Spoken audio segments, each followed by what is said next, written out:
What's up, my comic comrades? This past weekend, fans from all around the world came together to celebrate Batman Day 2024. But more importantly, this year also marks the Dark Knight's 85th anniversary. So to celebrate, we've decided to assemble the largest history of episode we've ever made and give you the ultimate history of Batman. In this mammoth episode, we'll be running through Batman's origins, story arcs, legendary fights, unique abilities, most powerful versions of the character, his greatest suits, origin of the Batmobile, Batman in movies, video games, and so much more. I promise you, this will be one of the most extensive videos on the Dark Knight's history you will ever see. So let's not waste any time because we have a lot to cover, so off we go. Okay, Batman's origin has been told and retold countless times over his 85 years, but it's always more or less the same unless you're talking about an alternate version of the character. It was first given to us in Detective Comics 33 in 1939, where we see the Wayne family leaving a movie theater. And on their way home, we see Thomas and Martha Wayne get mugged by a crook, demanding Martha's necklace at gunpoint. Thomas says, "Leave her alone," and gets shot in the process. The crook then shoots Martha as she screams for help, all while a young Bruce watches on in horror. We see Bruce in tears, as anyone would be having watched their parents be killed. He would then swear by the spirit of his parents to avenge their deaths by spending the rest of his life warring on all criminals. And that's exactly what he did, as he proceeded to train his mind and body to perfection, making himself the ultimate weapon against all those who would dare to do evil in Gotham. After years of training and having inherited his parents' fortune, he knew he was ready to start his war on crime, but first he needed a disguise, saying to himself, "Criminals are a superstitious and cowardly lot, so my disguise must strike terror into their hearts. I must be a creature of the night, black, terrible." At which point a bat comes flying through the window and Bruce says, "A bat, that's it. It's an omen. I shall become a bat." And thus is born this weird figure of the dark, this avenger of evil, the Batman. Now, the same exact origin drawn by Bob Kane was reused for Batman #1 in 1940. They just repurposed the page and a half origin for people who may have missed it the first time around. By the time 1948 rolled around, Joe Chill would be named for the first time as the man who killed Bruce's parents in Batman 47. They also changed it so it was only Thomas Wayne that was shot, and Martha would instead die from a weak heart due to the shock of her husband being killed right in front of her. Because screw dads, kids don't care about their dads getting shot. Who would care about that? Freaking weirdos. But this version of the origin wouldn't last long. Both parents would go back to being shot and killed by Joe Chill in Detective Comics 265 from 1959, when Batman's origin was retold yet again. Little things would continue to be changed and tweaked constantly over the countless retellings of Batman's origin, but all the major beats stayed the same. However, Batman Year One by Frank Miller is probably to this day the most iconic retelling of Bruce's origin, recapping the night his parents were murdered, setting him down the path to become Batman, and then following his first year as Batman in Gotham City. But more recent retellings of his origin do a fantastic job as well, like Scott Snyder and Greg Capullo's Zero Year, or even the New 52 Secret Origins issue 2, which not only breaks down everything from the day his parents were gunned down in Crime Alley, but also shows how he deals with his parents' funeral. There's a scene where he tells Alfred if he could have anything in the world, he would have a world where nobody dies the way they did, where nobody knows how I feel ever again. Then we see him travel the world, honing his mind and body into the perfect weapon before coming back to Wayne Manor. After returning home, we see him talking to his father's bust statue, hoping his spirit will answer him as he says, "Father, I'm failing. I thought I knew how to do this, but I'm lost. How do I do it? I can't wait any longer. There is no more time. Show me." As a bat comes flying in, he stands up and says, "Yes, I see. Yes, Father, I shall become a bat." Reimagining his first origin by Bill Finger and Bob Kane, which Batman Year One also reimagined with the now iconic bat scene of the bat flying in. But before we move on to story arcs, you've got to check out these amazing remote-controlled airplanes by Power Up. They have created the first smartphone-controlled paper airplane for both kids and adults. They sent us over a couple of planes to check out, and these things are wild. To be specific, we have the Power Up 4.0 with the Tornado, F-22 Raptor, and Dragon add-ons. I mean, look at this. Each of these are piloted via Bluetooth to your phone and have great stability. The plane's onboard computer even calibrates for imperfect weather. It also has rapid charging with a 30-minute quick charge, giving you 10 minutes of flight time in a range of up to 230 feet. I don't know about you, but when I used to make paper airplanes, they didn't always survive a nosedive landing. But Power Up models are made from a crazy durable carbon fiber body that includes a nylon reinforced nose and motor mount, which means it'll be able to survive our terrible pilot skills and we'll still be able to fly it with our kids. Not to mention, these bad boys make for a great gift. It's always hard to find something cool and entertaining for friends and family, but Power Up is a fun gift for birthdays, Christmas, elementary, and middle school graduations, you name it. You can grab one for yourself or pack away a few as gifts today at poweruptoys.com/variant. And when you use our link, you'll automatically actually get 20% off your entire order. Just click the link in the description to get yours today. When it comes to Batman's story arcs, he arguably has the best roster of superhero stories in comics. So let's get into some of the classics, the highlight reel, if you will, and then we'll get into some of his newer stuff from roughly the last 10 years or so to get an idea of where the character has been headed over the last decade. All right, first and foremost, let's get the behemoths out of the way, and that first one would be The Dark Knight Returns by Frank Miller. The Dark Knight Returns is arguably the best Batman story ever told, and it takes place in the future where Batman has retired. But he's forced out of retirement due to high levels of crime coming back to Gotham in the form of gangs like the Mutants. So he puts on the cape and cowl once more and sets out to take the mutants down. He also gets a new Robin, a female Robin, Carrie Kelly. Batman's return to Gotham causes the Joker to awaken from his comatose state at Arkham Asylum, lighting the Joker's fire once again, if you will, inspiring him to come out of retirement and cause havoc in Gotham once more. This is also the story where we get one of the most iconic fights in all of comics, Batman versus Superman, which was reimagined by Zack Snyder in BVS. Next up, we have my favorite comic book story of all time, Batman the Killing Joke. This iconic story centers around the Joker trying to prove to Batman that anyone can go crazy with just one bad day. To do this, he goes to Jim Gordon's apartment, shoots Barbara Gordon in the spine, paralyzing her, as well as potentially sexually assaulting her, as it's loosely implied in the comic. Joker then kidnaps Jim Gordon, strips him naked, ties him to a dark ride inside of a carnival where he forces him to stare at naked pictures of his wounded, potentially sexually assaulted daughter. All to prove to Batman that even the best of Gotham can go crazy with one really bad day. But perhaps the book's claim to fame, though, is that the story gives us a potential origin for the Joker. I say potential because we're never given an official origin story for the Joker in canon. They want to keep it ambiguous. In this origin incarnation, we see the Joker was a failed comedian and his pregnant wife is killed by an electrical accident in their apartment. He then goes crazy after a heist at Ace Chemicals goes wrong, with him falling into a vat of chemicals being the final push to make him the clown prince of crime. This is actually something Jeff Johns would controversially revisit in the Three Jokers storyline, adding to it, but we'll get to that later. Another Batman banger is Batman the Long Halloween. It takes place over the course of a year, with Batman trying to track down the mysterious serial killer known as the Holiday Killer, who mysteriously murders people on holidays, leaving holiday-themed clues at the crime scene for the police and Batman. Hence Holiday Killer. Holiday also always uses a .22 pistol. This crime mystery is so intense, Batman aligns himself with Jim Gordon and Harvey Dent over the course of a year to track down and stop Holiday. It's one of those stories that so many Batman and comic fans know, but on the off chance that this story hasn't been spoiled for you, as far as who the real killer is, I'm not going to say and steal that from you. Go and read the book for yourself because it's amazing. Then there's also Frank Miller's Batman Year One, which I already briefly went over. It's probably the most iconic retelling of Batman's origin story. It tells us how he became Batman while mainly focusing on the Caped Crusader's first year as the Dark Knight. With that, we see him now return to Gotham after years of training and how he starts his war on crime. Also, it's Jim Gordon's first go around in Gotham, so the Bat and Gordon are meeting each other for the first time, and we see their relationship start to build from here. It's fantastic and a no-brainer read. Obviously, we have the 1993 Batman Nightfall storyline, where Bane breaks Batman's back, putting him out of commission for some time, with Jean-Paul Valley taking up the mantle of Batman while Bruce recovers. But ultimately, Jean-Paul Valley would be a way more aggressive, crazy Batman known as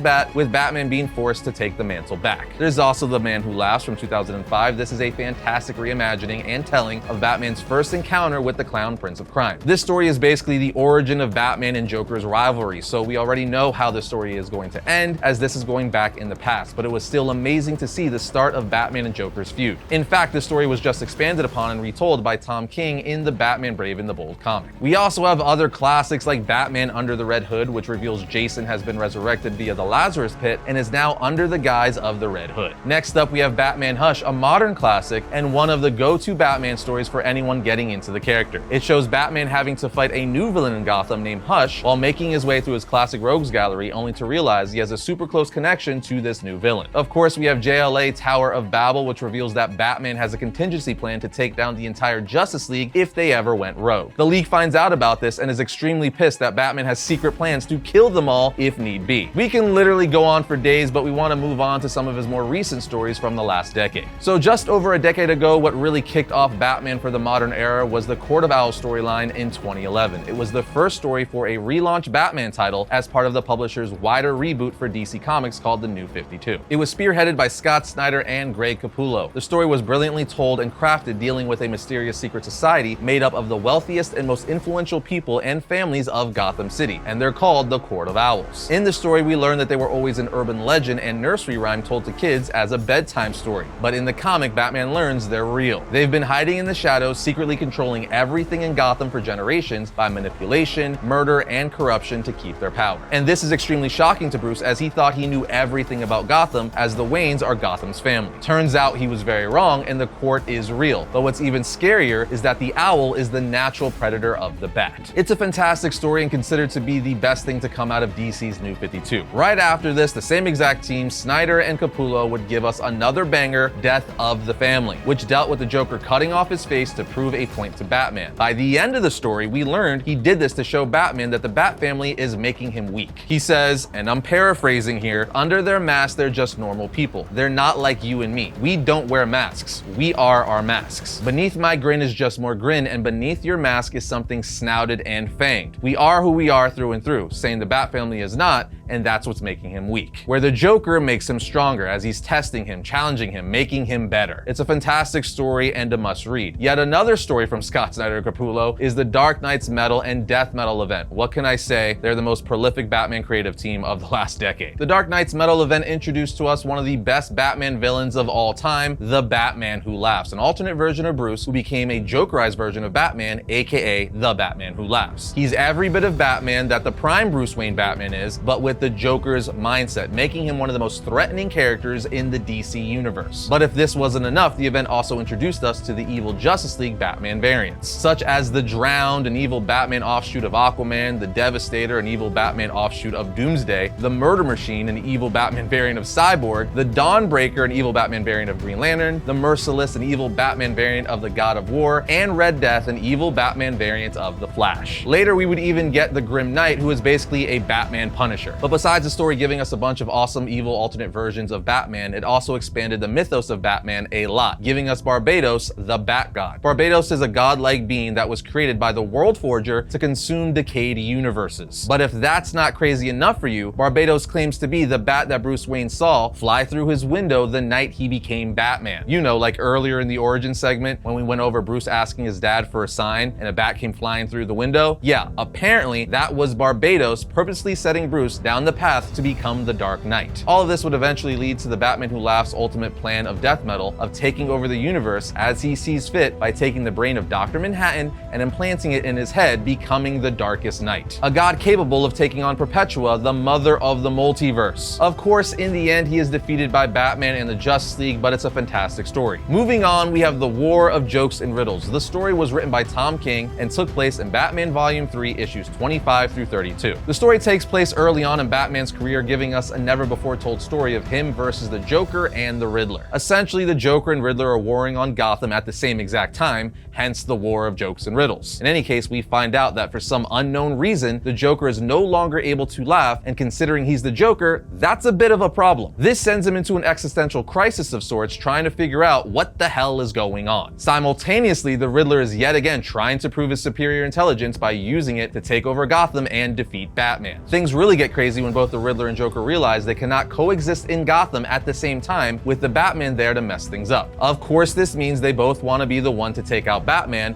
which starts a war between the two of them. Other Gotham villains even get in on the mix, and it's just all-out war throughout Gotham City. It's probably my favorite Tom King Batman story. After this, let's talk about the loved yet controversial Three Joker storyline by Jeff Johns and Jason Fabok. The story piggybacked off the idea Jeff Johns set up in Justice League issue 50 of the New 52, where it's revealed at the end of that issue that there's not one, but three Jokers. And in the Three Jokers story, we find the three Jokers are the criminal, the clown, and the comedian. Each Joker represents a different era of the Joker and or type of his insanity. You have the criminal, who's cold and strategic, the clown, who's known for being the one who beat Jason Todd to death, and the comedian, the Joker from The Killing Joke. So there are three Jokers, and the plot centers around the three of them trying to create the ultimate version of the Joker, which is able to be the most chaotic and destructive Joker to date, to bring nothing but misery and pain to the Dark Knight. We end up finding out they're trying to make Joe Chill the ultimate Joker, as it would be incredibly ironic if his greatest enemy is the one who set him down the path path to become Batman. But in the end, with the criminal and clown Joker dead, the comedian being the last Joker, reveals to Batman, once incarcerated, that he tricked the criminal and the clown Joker into thinking Joe Chill would be the ultimate Joker. Also, Batman would stop them and save Joe Chill. He goes on to basically tell Batman, you saved the man who killed your parents, who sent Gotham and you spiraling into the drain of despair. You saw the old, regretful, sad man that Chill became, and you forgave him. I healed your greatest wound, so now I could be your greatest pain. Essentially, the comedian Joker orchestrated a way for the Batman to come to reconciliation with Joe Chill, so now he could be the #1 pain in Batman's life. It's also revealed in the story that the Joker 100% knows that Bruce is Batman, hence him getting Joe Chill, but he does not care and won't tell anyone, because if the Batman doesn't exist, the Joker doesn't exist. The story also ties to The Killing Joke in the sense that it's revealed that the comedian's wife and child actually lived that night in The Killing Joke, and Batman just put them in witness protection. Altogether, whether you love or hate this story, it had some of the biggest reveals in recent memory for Batman. Another massive Batman story in recent years is the Joker War, written by the great James Tynion. Basically, what's going down here is the Joker makes a plan that enables him to take control of Wayne Enterprises with a brand new sidekick named Punchline. Joker, being Joker, is able to manipulate his way to get access to all of Bruce's wealth. But not just all of his money and fortune, also his technology at Wayne Enterprises, including prototypes and all sorts of advanced equipment and gadgets that Batman hasn't even used yet. The short of it is, the Joker is able to steal Bruce and Batman's tech and fortune only to turn it against him and Gotham. Joker is setting out to finally break the Bat once and for all by using his money and gadgets against him. The story even gives Joker his own Batsuit, as he basically just repurposed one of Batman's advanced Batsuits and puts it on, running around as a Joker Batman briefly. Batman obviously stops the Joker from completely obliterating Gotham, but a lot of the damage has already been done, specifically to Bruce Wayne and Batman. Bruce has now lost his entire family fortune, Wayne Manor, everything. Bruce is now essentially poor. And we all know one of the main things that makes Batman Batman is his wealth. He even jokes that his superpower is how much money he has, but that was gone for about 4 years, ever since 2020. It actually wasn't rectified up until a couple of issues ago in the main Batman title, but we'll get to that in a second. After the Joker War, we have the failsafe arc done by the amazing Chip Zdarsky. The story centers around Batman creating a failsafe protocol to come after him if he ever went rogue and started killing people. So when Batman is framed for killing the Penguin, failsafe is activated, which is essentially an AI robotic Batman that's one of the most terrifying and threatening Batman villains, as Batman created him to take him down if he ever went rogue. It's a contingency plan for Batman. Failsafe is such a threat, he even solos the entire Justice League, including the Man of Steel. This would then lead into the Zur-En-Arrh Batman story, and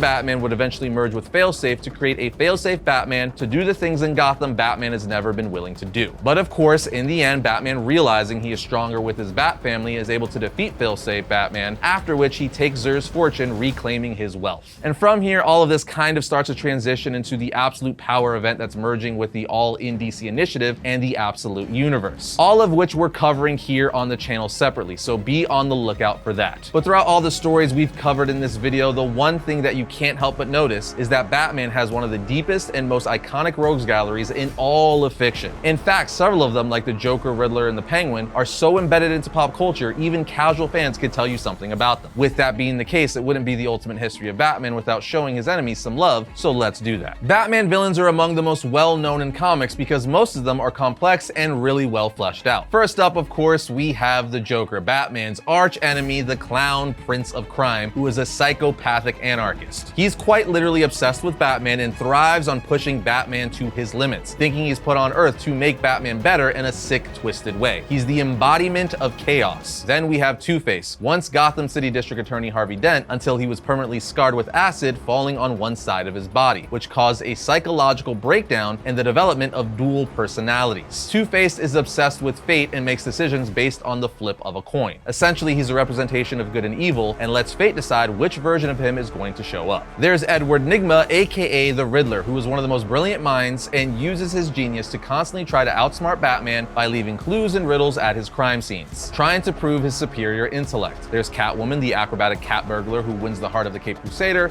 and walks the line of hero and villain. Next up is Scarecrow, who uses fear toxin, which causes terrifying hallucinations on his victims. You got the Penguin, who's essentially the kingpin of crime for the underworld of Gotham City, that runs and owns the Iceberg Lounge as a front for his illegal underworld operations. He's extremely cunning and ruthless. Do not piss him off despite his unthreatening appearance. We have Mr. Freeze, one of Batman's most tragic villains, as all he really wants to do is find a cure for his wife Nora. And he will quite literally do anything to find said cure, like steal or take anyone out who gets in his way, which which is what often brings him into confrontation with the Batman. There are tons more we're familiar with, like Bane, who broke Batman's back, Poison Ivy, the eco-terrorist, Ra's al Ghul, the leader of the League of Assassins, who is yet another eco-terrorist that wants Batman to be a successor and believes he should cleanse the world for the greater good. Then of course there's Harley Quinn, one of my personal favorites, who was first introduced in Batman the Animated Series and has become one of the most popular characters in comics and originally was Joker's sidekick. We also have Clayface, Man-Bat, Hush, the Mad Hatter, Hugo Strange, Black Mask, Killer Croc, the list goes on forever. And this list of amazing bads has led to many of his greatest fights and battles. So let's take a look at some of Batman's most intense fights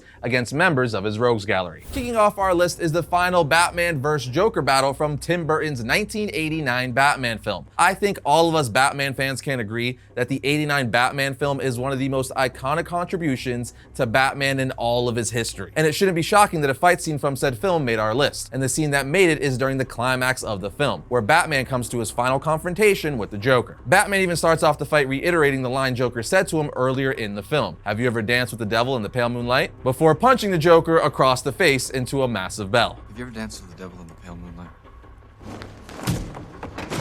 Batman then grabs the Joker by the shirt collar saying, "I'm gonna kill you," with Joker responding, "You idiot, you made me, remember? You dropped me into that vat of chemicals." But Batman doesn't care and keeps beating the crap out of him before ultimately saying, "You killed my parents. I made you made me first." Because remember, in this movie, Joe Chill didn't kill Bruce's parents. The Joker did before he actually became the Joker. Anyway, the epic fight keeps going before the Joker falls to his death after Batman ties a gargoyle statue to his leg while the Joker tries to get away via a helicopter. Again, this is easily one of the most iconic Batman fights, period. Next up, we have the final confrontation between Batman and the Red Hood from the animated movie Batman Under the Red Hood. Like many of you, this is one of my all-time favorite DC animated movies. I still remember watching this movie for the first time back in 2010, and it instantly became one of my favorites. In any case, as for the Batman and Red Hood fight scene, it's absolutely epic. And the crazy part is that it's a 4-minute fight. I mean, the two are throwing grenades at each other, batarangs, and throwing stars, fighting in an alley before climbing to the rooftop, then fighting more there. We see Batman holding his batarangs in his fist and slashing at Red Hood's helmet, and Red Hood is able to cut off Batman's utility belt and slash him in the neck. But then Batman tackles him off the roof and they land on top of a church cathedral down below, where after Red Hood pulls off Batman's cowl, he reveals his identity to Bruce. It's at this point that things get incredibly personal, as Jason says, "Tell me what bothers you more, that your greatest failure has returned from the grave, or that I've become a better Batman than you." In summary, it's an incredible fight all on its own, but add how personal the fight is for both of them, as it's essentially a father-son battle, with the son hurt that the father never killed the son's killer. So the fight, along with the incredible emotional dialogue, makes this easily an all-time great fight for Batman. I will also add that the comic confrontation this is based on from the Under the Red Hood comic is also fantastic. Next on the list is the Batman vs. Deathstroke cinematic from Batman Arkham Origins. This fight is on here for its sheer badassery. There's simply no other way to put it. It's hands down one of the coolest Batman fights ever. There's no iconic dialogue, no real emotion. It's just an epic fight all on its own and all the way through. The fight is so dope that when Ben Affleck was going to star in and direct his own Batman film that would have put him up against Deathstroke, us fans were saying the fights and feel need to be like this cinematic. It's no shocker that the Arkham games probably have the best Batman fight choreography we've ever seen, especially with cinematics like this. It's just so brutal and epic and shows all the aspects of Batman's fighting style. How brutal he could be, his use of acrobatics, his use of his gadgets, and his overall skill in martial arts. It's the perfect blend of everything, and this Batman vs. Deathstroke cinematic is probably the most perfect example of that to date. Making its way to lucky number 7 is the Batman vs. SWAT fight scene from Batman Year 1 Part 3 and Batman issue 406. In the fight, Batman is running away from the GCPD and gets shot in the leg by one of them before hiding in a nearby building. But the commissioner, just wanting Batman out of his hair, has a helicopter drop a bomb on the building he's hiding in since it's due for demolition anyway. Now at this point in time, Jim Gordon is not the commissioner yet, but this is Batman, and even though it's only his first year as the Dark Knight, he ain't gonna go down that easy. He actually survived by hiding in a fortified basement. And to make things that much harder for the Dark Knight, Batman had to ditch his utility belt when it caught fire, and now the GCPD is going into the building to kill anyone they see. But Batman being Batman, he still has a signal device hidden in his boot that's able to attract a swarm of bats from his Batcave. So he activates it and has to wait for them to arrive. Batman then starts evading the SWAT team in epic Cape Crusader fashion. It's not the cleanest or most graceful fight he's ever had, but it's the grit and rawness that makes it so epic. For instance, Batman kicks a pillar in so that part of the roof collapses on top of the SWAT team, and Batman is finally able to escape when his bats arrive, swarming the entire place. Batman Year 1 is one of the best Batman stories ever told, and similarly, this fight scene is also one of the best, demonstrating his skill to outmaneuver and beat an entire SWAT team in just his first year as the Bat. Next up is the best live-action Batman scene to date, and that's the Batman warehouse fight scene from Batman v Superman: Dawn of Justice. It's also one of the most brutal Batman fight scenes ever. It's pretty much an Arkham video game fight scene brought to life. Now, some people have problems with this fight, specifically that Batman is killing people, which I get. I wasn't a fan of him killing in the Snyderverse either. But let's not be biased here. Did we all forget that Tim Burton's Batman, played by Michael Keaton, also killed? Like in our number 10 pick, where Batman literally tells the Joker he's gonna kill him and does just that. Then in Batman Returns, he straps a bomb to one of the Penguin's thugs' chest and throws him in the sewer where he blows up. But people never complain about Keaton Batman killing. Everyone's only got a problem with Batfleck doing it. Again, I'm not a fan of Batman killing, I get it, but you gotta appreciate a cool scene when you get one. And the warehouse Batman fight scene is incredible. Plus, you could argue that those people may have lived. Sure, they're in critical condition, but they may have come out alive. People recover from bloody head trauma and grenade blasts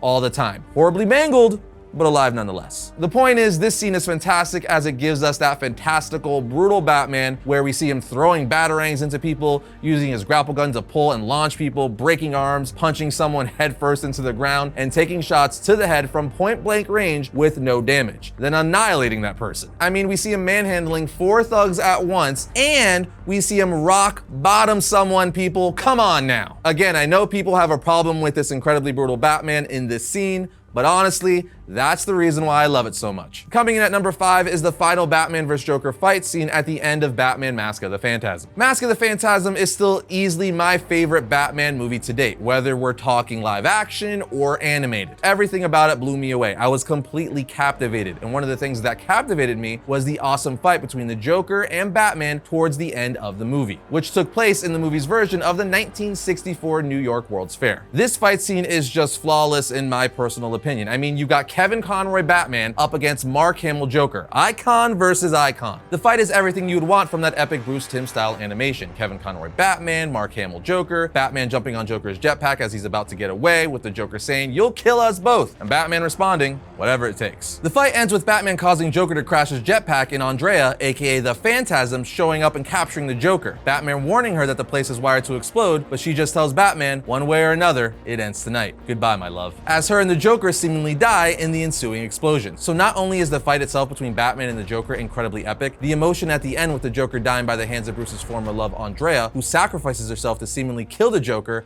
put it over the top. The number 4 Batman fight on our list is from the Batman Endgame storyline, specifically the finale and final showdown between Batman and the Joker in issue 40 of the New 52 Batman run by Scott Snyder and Greg Capullo. Putting it simply, this is the Batman and Joker fight to end all Batman and Joker fights, as they quite literally fight each other to the death. The majority of the fight takes place in a cave, where we see the Joker slashing Batman's neck with knives, then slashing at his back before stabbing him with 2 knives in the shoulders, creating a twisted, bloody Joker smile on his back. At this point, Batman tackles Joker off a cliff in the cave and beats the hell out of him. The Joker eventually gets up and retaliates, throwing bladed playing cards at Batman, one of which gets lodged in Batman's left arm, another in his right shoulder, and the third straight in his eye. Batman just tackles the Joker again and then bites a piece of his ear off, all Mike Tyson style, before spearing the Joker in his side, impaling him with the ears of his cowl. The two of them then drop to the floor in a pool of blood shaped like a heart, which again is poetic. But it all comes to an end when the Joker tries to kill Batman by stabbing him through the head, but Batman is able to hold the blade away from his face long enough for the stalactite to fall from the cave ceiling and impale the Joker right through the back. The two then die next to each other in the same pool of blood shaped like a heart. You have to read the story to get all the little nuances. The dialogue really helps push how brutal and crazy this fight is, along with being extremely gory and violent, and one of the best Batman fights of all time. Making its way into our top 3 is easily one of the most iconic Batman fight scenes of all time from one of the best Batman comics of all time. A lot would say the best, and that is The Dark Knight Returns and its epic fight between Batman and the mutant leader from issue 2. This 4-page battle is one of the most popular Batman fights of all time, and that's for good reason. It's just raw, pure form of Batman. He's all done playing games. He's not trying to change or reform you. He's just out there to end you. And that's exactly what he does to the mutant leader. As they fight in a mud hole, he systematically strikes the mutant leader to give himself the advantage. As Batman even says to himself, he's fast. Faster than I am, and stronger, and seemingly impervious to pain, but they do come smarter. Batman first strategically cuts the mutant leader on the forehead, not to hurt him, but to cause blood to spew over his eyes, blurring his vision. He then strikes a nerve cluster in his deltoid, keeping the mutant leader from using his left arm. Batman ultimately takes the mutant leader down to the ground, jiu-jitsu style, while grabbing his leg, and then gives the iconic line, "You don't get it, boy. This isn't a mud hole. It's an operating table, and I'm the surgeon." He then proceeds to break the mutant leader's leg and other limbs, and as he lays unconscious, Batman stands over him and victory as the mutant gang members look on. I will also say the animated adaptation of this fight scene from the Dark Knight Returns two-part movie is also extremely well done, and even more brutal in a lot of ways. Just missing the top spot is the time Batman fought Bane during the Nightfall storyline in Batman issue 497. Yes, you remember correctly, this is the issue where Bane broke Batman's back. Now clearly this fight doesn't end in Batman's favor, but it's still an epic Batman fight nonetheless. Easily a top 3 most known Batman fight of all time. The issue starts off with Bane breaking into Wayne Manor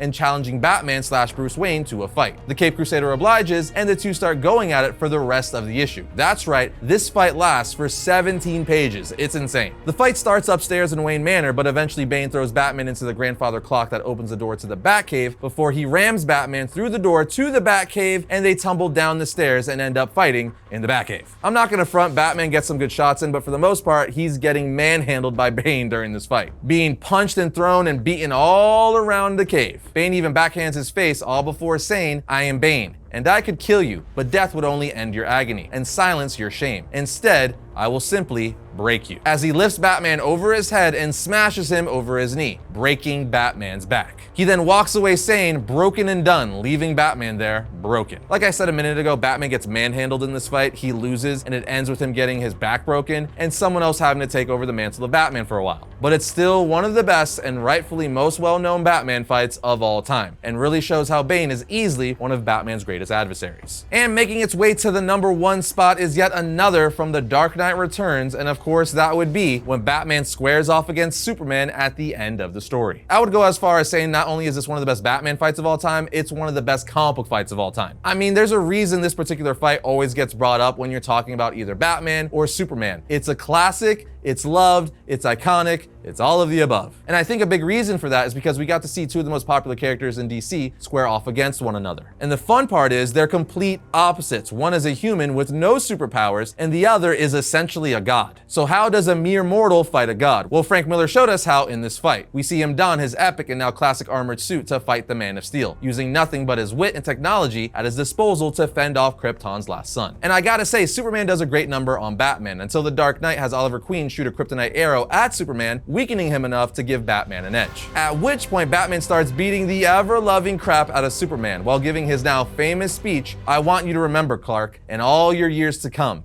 in your most private moments, I want you to remember my hand at your throat. I want you to remember the man who beat you." Batman then suddenly suffers a heart attack with Superman catching him before he seemingly dies, but the point is, the fight is epic, and the Dark Knight had Superman on the ropes by using his wits and technology. Of course, we also got a very loose adaptation of this fight in BVS, which is also good, but not nearly as good as the comic or the animated version, but still good nonetheless. Alright, that wraps up our look at some of Batman's all-time greatest fights. So let's dive into the powers and abilities that allow Bruce Wayne Batman to take on even metahumans. Bruce Wayne Batman is at the peak of physical conditioning. Because of this, he's at the top of human strength, speed, agility, endurance, and stamina. Think of him as the most elite Olympian the world has ever seen in all aspects. He's also a master of martial arts, having traveled the world for many years, being trained by the best in boxing, karate, ninjutsu, jujitsu, Muay Thai, and the list goes on. He knows 127 forms of martial arts. His expertise in hand-to-hand combat makes him one of the most formidable fighters on the planet. He's also an expert detective, often referred to as the world's greatest detective because of his genius-level intellect and second-to-none investigation skills. He's been able to solve some of the world's greatest crimes and mysteries. He's an expert in criminology, psychology, hacking, and forensic science. He is so knowledgeable about all these that he can predict a criminal's next move. He's also a tactical genius, being a master tactician and strategist, always being 10 steps ahead of his enemies. This is one of Batman's primary abilities, always having a plan and always being prepared to be able to outthink his opponent. This is where the highly debated prep time argument often comes into play, that if Batman has prep time, he could essentially defeat anyone. The Cape Crusader is also a master of stealth. Anyone who's played the Arkham games knows exactly what I'm talking about. He is vengeance, he is the knight, he is Batman. He lurks in the shadows and strikes his enemies with fear. He also has incredible willpower and mental toughness, and because of this, he is extremely hard to manipulate and control. Bruce has safety walls, so to speak, built in his head to protect him from anyone trying to manipulate or control him. And obviously, Batman is a master of all weaponry. Melee weapons, firearms, even though he doesn't prefer them, explosives, and more. The Dark Knight is a master escape artist, being able to escape almost any restraint or trap he's in. He also has insane leadership skills, leading the Bat family and sometimes the Justice League, which says a lot that a mere human has led the Justice League, which is mainly comprised of superhumans of immense power. I can go on,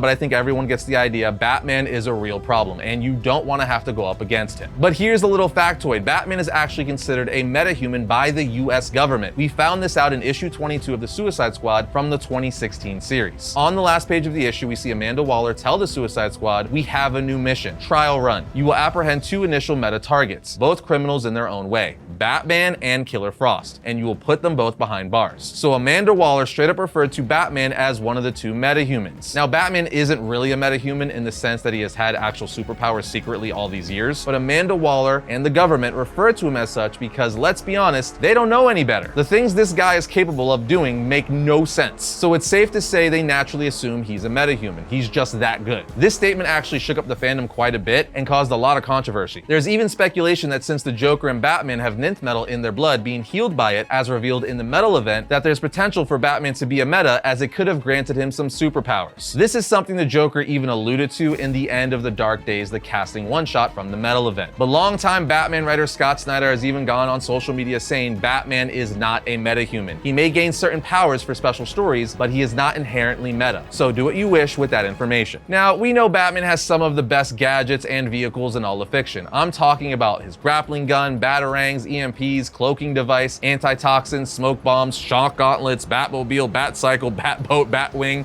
The list goes on. Some of the best weapons and gadgets and vehicles we've ever seen in fiction. But a lot of those smaller gadgets are stored in his utility belt, which is one of his most important tools. So let's talk about where it came from and what his utility belt does. Diving right in, the concept of Batman's utility belt was created by Gardner Fox and was first introduced in July of 1939 in Detective Comics issue 29, which was only 2 issues after his first appearance in Detective Comics issue 27. Anyway, in the utility belt's first mention in Detective Comics issue 29, we see Bruce getting ready to suit up. He picks up his belt and says, "These glass pellets of choking gas might come in handy tonight, if this is what I think it is." And just like that, the concept of Batman's utility belt was born. Kind of off topic, but still worth briefly mentioning, is the fact that 2 issues later in Detective Comics issue 31, Fox also created the first Bat-themed weapon, the Batarang, which, as I just said, debuted in Detective Comics issue 31 in the Batman vs. Vampire storyline. Getting back to the topic on hand, all the way up until 1989, which is when we got the first Tim Burton Batman movie, almost all artists drew the utility belt the same way. They drew it as a yellow belt with a buckle and cylinder capsules around it. Now, you know how I said almost all artists drew it the same way? Well, that's because there were several exceptions, like in the 1986 Dark Knight Returns comic,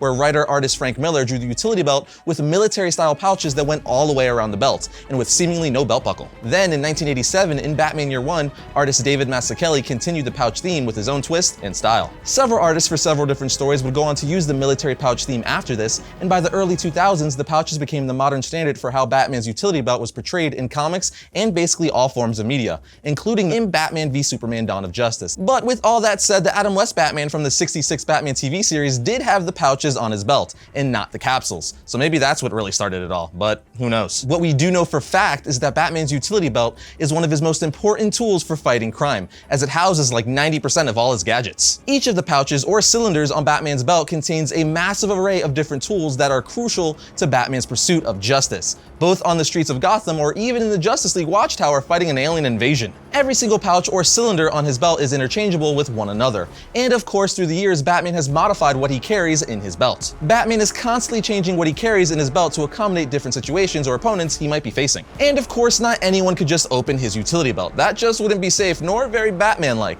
Almost every version of the belt has a built-in security feature that stops any random person or villain from opening it. The belt has been shown to electrocute villains who even touch it. It's even been shown to release stun gas to prevent people from messing with it. All you really need to know, though, is that Batman's belt's compartments are locked and only he knows how to open them, and probably a select few of the Bat family. As I said earlier, Batman has a plethora of different gadgets and tools in his utility belt. Some examples would be flashlights, smoke capsules, fingerprint kit, forensic kit, first aid kit, lock-picking tools, kryptonite ring because you never know when you're gonna have to fight Superman, batarangs, miniature laser, bat-shaped handcuffs, gas mask, and rebreather because you might have to breathe underwater sometimes like in Suicide Squad, trackers, several sedatives, anti-venoms, mini explosives, light grenades, anti-fire foam, and an ultrasonic transmitter to attract bats because, well, Batman. And that's just the tip of the iceberg, friends.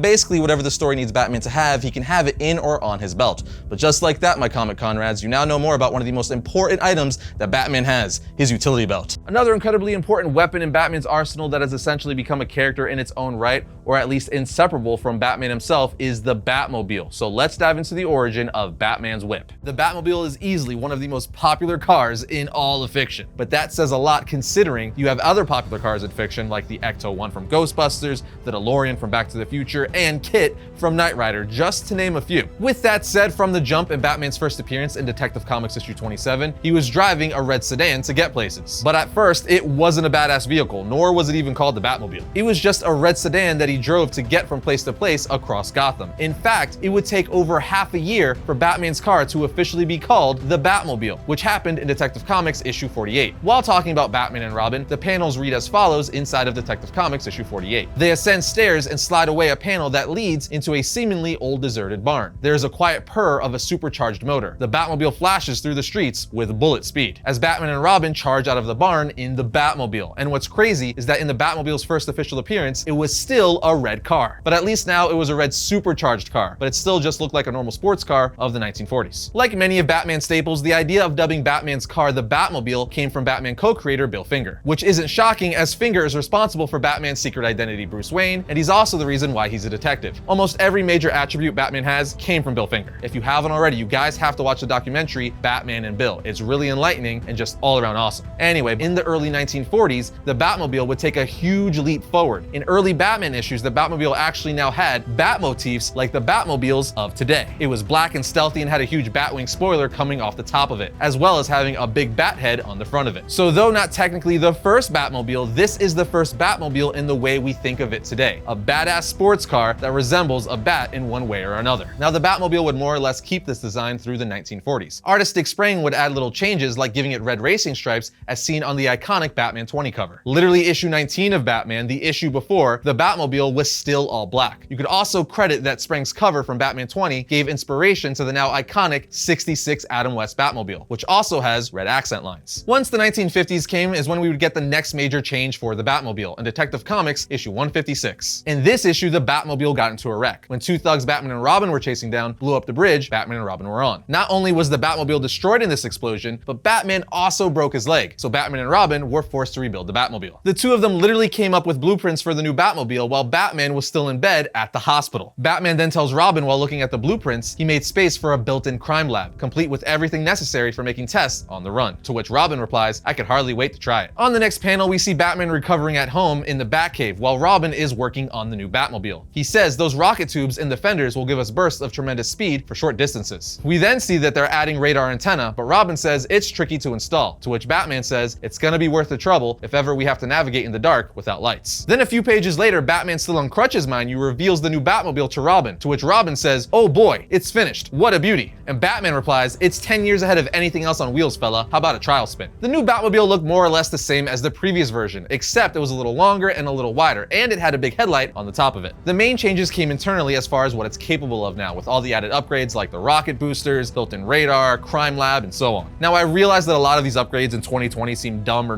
no big deal, but remember, this was the 1950s, so everything they put in the Batmobile during this time was a big deal. No other car had this stuff unless you were like James Bond. Anyway, Batman and Robin take the car out for a test run and it works perfectly. Even Commissioner Gordon says, "The new Batmobile, it's sensational, stunning, superb." Then Batman tells Robin later in the Batcave, the way the Batmobile performed, nothing short of a catastrophe can keep either of us out of circulation from now on. This Batmobile broke the ice for all the other Batmobiles to come, as now it could be anything the artist or writer needed it to be. What I'm saying is they can now add any device or piece of tech needed to the Batmobile to get Batman out of a pinch. So from here on out, the Batmobile became more than just a fast car, and instead the greatest tool in Batman's arsenal. Because of this, writers and artists would change things on the Batmobile when they needed, or just because they wanted to. And who could blame them? It's such a staple and iconic piece to not just Batman's history or comic book history, but pop culture in general. Movies and TV have given us the incredibly recognizable and iconic Keaton Batmobile, the 66 Batmobile, even the Tumbler. And of course, one of my all-time favorites, the Batman the Animated Series Batmobile. What's also really cool is that a lot of times artists straight up put the movie and TV Batmobiles in the comics. Like the DC Rebirth Batmobile, it is heavily inspired by Batman the Animated Series, as seen in Tom King's run. Then in Batman the White Knight, Sean Murphy created his own awesome looking Batmobile, but also straight up put in the Tumbler, the Batman Animated Series Batmobile, and the Keaton Batmobile, just to name a few. issue. Anyway, on top of driving one of the most recognizable vehicles in comics and fiction, Batman also parks that Batmobile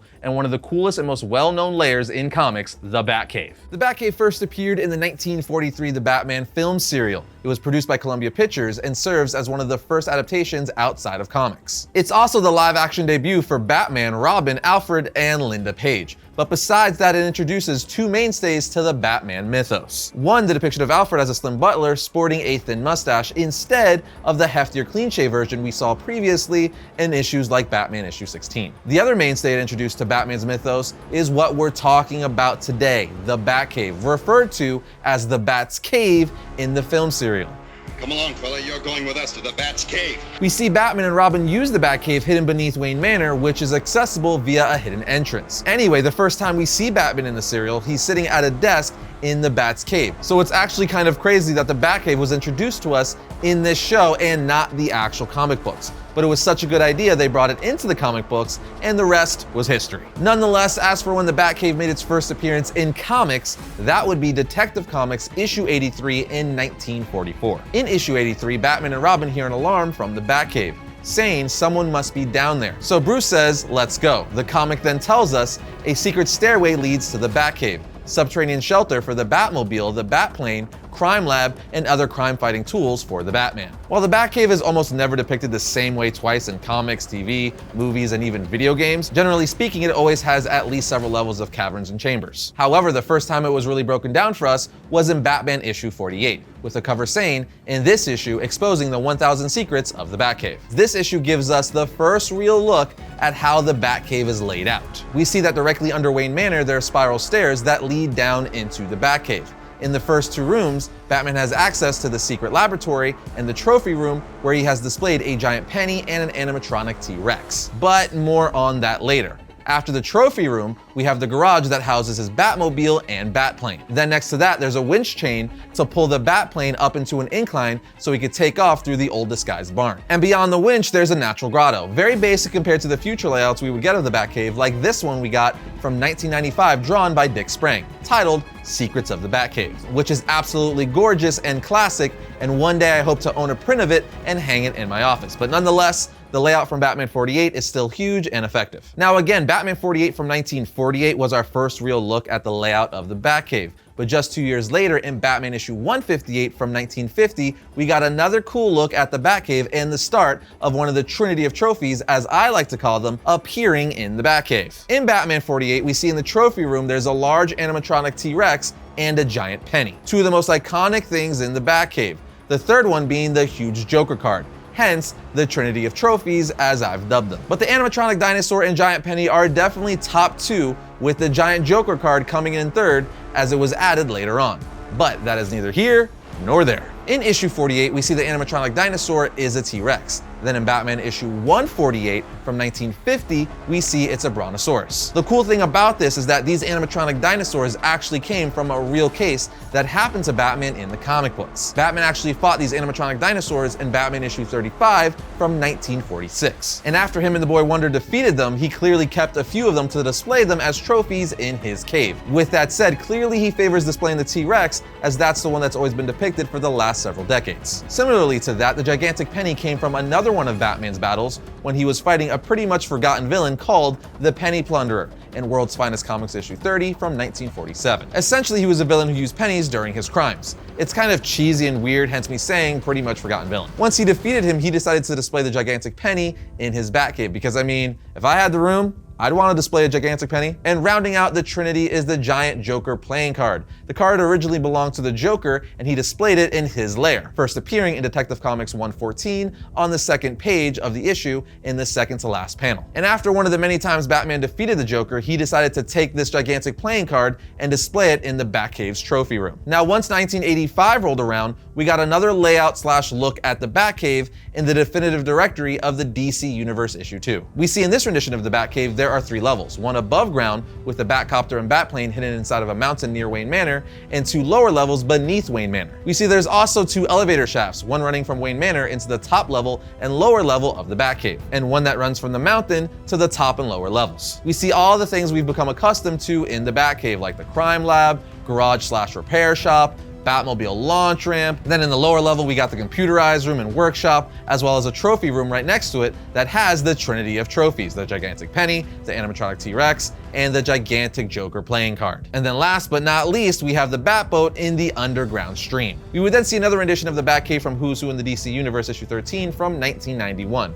where again we see mainstays like the crime computer, the Batboat, the Batmobile, the Penny, T-Rex, Joker card, all that good stuff. Being one of the most iconic parts of Batman's mythos, there is no shortage of renditions of the Batcave in comics, TV, or movies. And we've got some awesome renditions of said cave over the years. As far as comics go, I'm really a fan of Andy Kubert's design from Son of Batman, as well as Greg Capullo's from Batman issue 1 of the New 52. You also have Jim Lee's take from Batman Hush, then Mikkel Jannin's from Batman Rebirth issue 1, which kind of took cues from Greg Capullo's, and for good reason. Then obviously we've seen several versions of the Batcave on the big screen as well, starting with Keaton's Batcave, then Christian Bale's Batcave, Affleck's cave, and now Pattinson's taking the mantle with the newest Batcave in the Batman. So with Batman having such a huge impact on comics and pop culture over the years, he has had a number of alternate versions introduced from the DC multiverse over his 85 years. But which are the most powerful? Let's take a look. First up, we have the fan favorite Flashpoint Batman, aka Thomas Wayne Batman. This is just a brutal, doesn't take any crap Batman who is willing to stop his enemies permanently, which is what makes him so powerful, the fact that he doesn't hold back. Admittedly, he's not as good of a detective as his son, but as far as strength is concerned, he's definitely more of a bruiser than Bruce. He legitimately hunts down and stalks his suspects, then pounces on them, ending them permanently. He's the freaking one who stabbed Reverse Flash right through the chest at the end of Flashpoint, stopping and ending him. Simply put, Flashpoint is an apex predator, so if he's coming after you and he finds you, he will be the last thing you ever see. Next up, we have Azrael Batman. Both the original Nightfall version from the 90s and the new Curse of the White Knight version. In the Nightfall storyline in Detective Comics 668, Azrael Batman and Tim Drake Robin get into it in the Batcave as they don't see eye to eye on the way Azrael is going about being Batman. Azrael gets the upper hand, grabbing Robin by the neck, saying, "I'll wash the scum of Gotham into the sewers. I'll take them all down, so many that hell won't hold them. They will fear me as they never feared him." So yet again, this is another version of Batman who isn't afraid of killing. In fact, he's all about it, as he was trained as an assassin from birth, who is now in an armored Batsuit that enhances his strength, ready to send so many villains to hell, it won't be able to hold them all. Then in Curse of the White Knight issue 5, Azrael straight up unalives the Riddler, Killer Croc, the Ventriloquist, Penguin, Poison Ivy, Two-Face, and more, all with a single stroke from his sword while saying, "I'm Batman." So not only is this version of Batman extremely powerful as he wears an armored suit, giving him the strength to take on superpowered beings on the level of Bane, but he's also extremely deadly, as he's more than happy to kill you if need be. Next up, we have Darkclaw from the Amalgam universe. This is one of my favorite versions of Batman, as it's a hybrid of Wolverine and Batman, giving us one of the most powerful versions of the character ever. You got Batman, one of the world's best detectives, tacticians, and martial artists, and then the healing factor, ferocity, and adamantium claws of Wolverine. So not only is this Batman with one of the best healing factors in comics and virtually indestructible claws that shoot from his hands, but also a remarkable nose to pick up a scent, all mixed with Batman's training, fighting abilities, and detective skills. God help the person who has to come up against Darkclaw. Man, it's a shame we haven't got to see more of him. This is such a cool hybrid and version of the character. I really do wish they would do more. But moving along, we have another one of my personal favorites, and that is Green Lantern Batman. We saw this all go down in the Elseworlds story Batman in Darkest Night. Essentially what happens is Abin Sur crash lands near Wayne Manor and offers the Green Lantern ring to Bruce, saying, "You have been chosen. You shall receive power, Bruce Wayne, power to bring justice to this far-flung section of space," with Bruce Wayne becoming a Green Lantern of Earth instead of Hal Jordan, effectively giving us Bruce with superpowers, and Bruce is extremely terrifying without superpowers. So when you make him a damn Green Lantern with his power being based on his ability to harness will, you're making him one of the most OP characters around. But this wouldn't be the last time we saw Bruce become a Green Lantern. It's certainly the most extensive, but we saw him briefly put on the Green Lantern ring in Green Lantern issue 9 from 2005. He didn't wear it for more than a few pages, but it was still badass nonetheless. Speaking of Lantern Batman, we have Yellow Lantern Batman, which we briefly saw in Forever Evil issue 4. Like very briefly, he only wore it for a single page, but while wearing the Yellow Lantern Ring of Fear, Batman almost took down the Earth 3 version of Green Lantern called Power Ring, and he would have if it wasn't for the Yellow Lantern Ring dying, as it was on a low charge.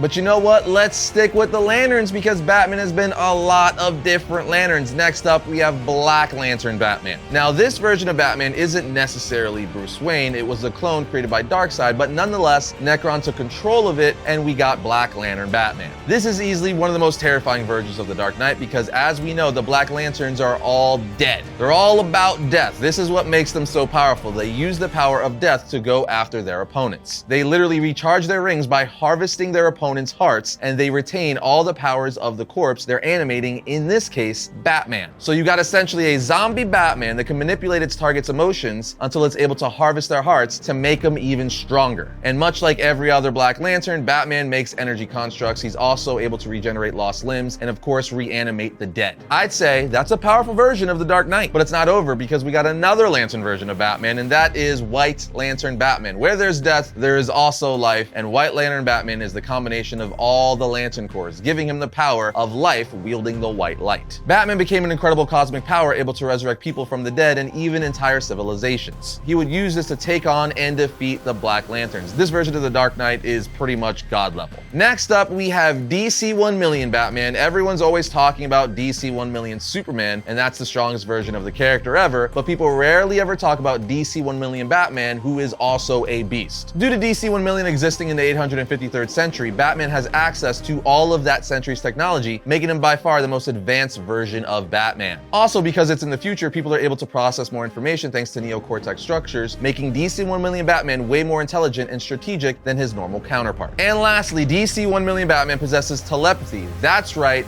Batman with telepathy. Normal Batman already was 10 steps ahead of everyone. Imagine telepathic Batman. Good luck with that. He's ending everybody. Then we have the more recent Batman Superman World's Finest issue 4 by Mark Waid and Dan Mora. In the issue, Batman and Superman merge together when being attacked by a mind-controlled Hal Jordan. They merge together all Goku Vegeta style, giving us a Batman-Superman hybrid that also wields a Green Lantern ring. This Batman-Superman hybrid that also wields a Green Lantern ring is probably one of the most powerful superheroes we've ever seen, as Superman and Batman alone are known as some of the most formidable heroes, and then you give them a Green Lantern ring and put them in one body, game over. It was very short-lived, and I would love to see more of what I've dubbed Superbat. But for the brief pages we saw this, they kicked some serious butt, taking down the Teen Titans and Justice League. Speaking of Batman being Superman, we have Batman from Batman Fortress issue 8. At the end of the issue, for X, Y, and Z reasons, Superman transfers his abilities to Bruce through a healing chamber, trusting him to be a new Superman, giving us quite literally Batman with all of Superman's abilities. On the last page of the issue, Batman with Superman's powers now flies up into space, staring back down on Earth, saying, "It's not enough to merely inspire people, you have to lead, and that's what I intend to do. You were a great Superman, Clark, but that's in the past. It's time for something new." Do I really have to elaborate on why Batman with Superman's powers is powerful? Now, I know some people might be asking, what about Batmite? But he's not necessarily an alternate version of Batman. He's just an imp who's one of Batman's biggest fans. But if he were a version of Batman, he would be like the most powerful since he's a fifth dimensional imp. He literally can do whatever he wants. He can even rewrite the very fabric of reality itself. And then obviously I know a lot of you are like, what about the Dark Knights, which are evil Dark Knight versions of Batman? I mean, you have the Merciless, which is essentially Batman as the god of freaking war, Devastator, a Batman Doomsday. Like, what are we talking about? The Murder Machine, Batman as Cyborg, essentially making Batman an evil AI able to hack into any single interface. Then there's the Drowned, an evil female Batman Aquaman hybrid, which is all kinds of crazy because, as we know, the majority of the Earth is made up of water, and this is what that Batman controls. You also have Dawnbreaker, the evil Green Lantern Batman. You also have Red Death, an evil Batman with a connection to the Speed Force, giving us basically evil Batman Flash. The amount of threat this version of Batman is and the potential he has is unthinkable. Of course, we can't forget the Green Knight, which is Batman Punisher basically, and the greatest tactician genius version of Batman ever. Or what about Darkfather, Batman as Darkseid? That's just so crazy, I don't really even know what else to say about that one. Then obviously you have the Batman Who Laughs, Batman as the Joker, who proved to be one of the most powerful versions, if not the most powerful version of Batman, when he evolved into his final form, so to speak, becoming the Darkest Knight. The Darkest Knight is full-on multiversal. Dude was literally holding Earths as if they were tennis balls. Not only that, he was able to fight Perpetua, the mother of the multiverse. That's how powerful this dark evil version of Batman is. He fought the mother of the multiverse. They were literally throwing planets and universes at one another, as we saw in Dark Knight's Death Metal Rise of the New God issue 1. The only other version of Batman that could stand on this level, I think, would be Mobius Chair Batman. In the Justice League New 52 title, issue 42 to be exact, Batman sits on the Mobius chair, becoming a new god. Dude looks over at the Justice League saying, I am a god now, as he's sitting on his throne, so to speak, now on Metron's chair. Batman is one of the most formidable characters in all of the DC universe. Once Batman sits on the chair, he gains access to all of the knowledge in the universe. This effectively makes Batman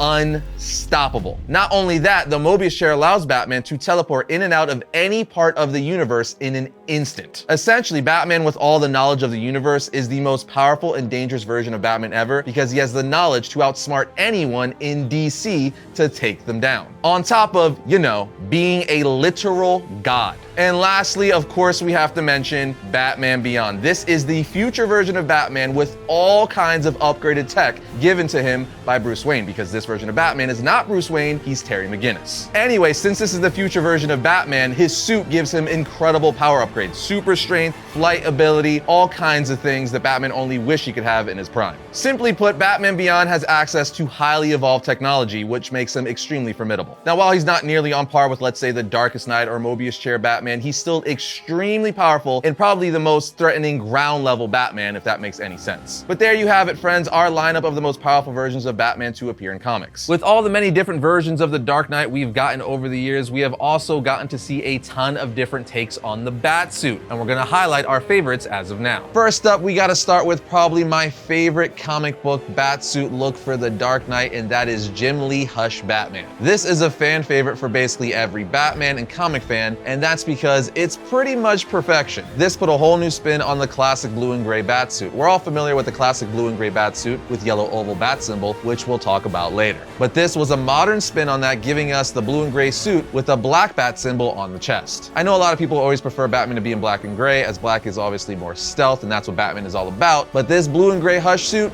works just as well. I think it still gives that moody comic book pop, and it's just very appealing to the eye. I also love the utility belt and the shape of the cowl. The whole suit is just iconic. Again, there's a reason why this is one of the most beloved bat suits of all time. Jim Lee knocked the design out of the park, and to many Batman fans, this is the definitive comic book Batman look. Certainly the definitive modern look for comic book Batman. Okay, so we kicked this off with Jim Lee's legendary comic book Batsuit, but come on, anyone who's been watching Variant for any reasonable amount of time knows what I consider my personal nerd holy grail. Yes, it's Batman, the animated series. So you know the Batman animated series Batsuit, as designed by the great Bruce Timm, co-creator of Batman the Animated Series, was likely to be on this list because it's all kinds of greatness. You're talking about what myself, and I know a lot of you watching, consider the Batsuit for the definitive version of Batman comics, movies, cartoons, or otherwise. It took the classic Batsuit with the yellow oval bat symbol on his chest and just tweaked it a little bit, giving us that black on gray with blue highlights or cell shading that made it just pop on that screen. I mean, what else do I have to say? It looks phenomenal. I'll go as far to say that when you say Batman to someone, this is probably the image of Batman that comes up in their head. Not only did Bruce Timm design the suit for Batman the Animated Series, when it came time to do redesigns, I would say he arguably did a better job this second time around. When Batman the Animated Series turned into the new Batman Adventures, we got redesigns for all of the characters, and first and foremost, we got a new Batsuit for Batman, which gave us Bruce Timm's spin on the classic black and gray Batsuit, and my God, I love this design. It's sleek, it's dark, it's simple, it's amazing. Then after the new Batman Adventures, Bruce Timm would give us yet another redesign for the Justice League and Justice League Unlimited animated series. This Batsuit was essentially a hybrid of the Batman animated series suit and the new Batman Adventure suit, giving us the very sleek design from the new Batman Adventures, but bringing back the blue highlights from the Batman animated series Batsuit. The ears on the cowl are also longer. It's all around a fantastic Batsuit. Essentially, Bruce Timm can do no wrong when it comes to designing Batsuits. Okay, the next Batsuit on our list is the Grey Capullo design from the New 52. This is essentially the classic stereotypical black and gray Batsuit with the huge black bat symbol on the chest that Frank Miller made popular in The Dark Knight Returns. But this is Grey Capullo's take, and it's amazing. From the very first issue of the New 52, I fell in love with this Batsuit. Even on the cover, you could see it looks great. I love the gray piping that goes along the suit, and the way Capullo draws his bat symbol is fantastic. It actually kind of looks like a sleeker version of the BVS suit, which is also one of my favorites, but don't worry, I will get to that later. Point is, from the first issue of Batman from the New 52, I fell in love with the way Grey Capullo drew the Batsuit, and it's easily one of my top 10 favorites of all time. Next up, staying with the black and gray theme, we have Jim Lee's all-star Batman and Robin Batsuit. There's not a whole lot to say, it literally just speaks for itself. It's Jim Lee drawing the classic fan-loved black and gray Batsuit with a huge black bat symbol on the chest. It screams iconic, hence it being one of the best of all time, drawn by one of the best artists of all time. I will say it's basically just the Hush Batsuit with the different bat symbol, utility belt, and color scheme. And then of course, we have probably one of the most stereotypical looks for Batman, and that is the blue and gray yellow oval Batsuit, which artist Neil Adams perfected. I feel like when it comes to the Batsuit, specifically comic book Batsuits, there's three different camps. We have the camp that are diehard black and gray Batsuit lovers, blue and gray lovers, and then blue and gray yellow oval camp lovers. I suppose that has a lot to do with which era of Batman you grew up with, but nonetheless, Neil Adams' Batman, the blue and gray with the yellow oval, is a tough one to beat. I personally still enjoy the Hush Batman look more, but I totally get why someone would pick this Batsuit over the black and gray or any of the others. I mean, Neil Adams is one of the most iconic Batman artists of all time, and his Batsuit is near perfection, like so many others on this list. It just really comes down to taste. Next up, let's move to some live action Batsuits because man, there's some goodies. First and foremost, you know I gotta talk about my dude, Michael Keaton Batman. I feel like I could just leave it right here. I don't really have to go off on a rant on why his Batsuit is so iconic, but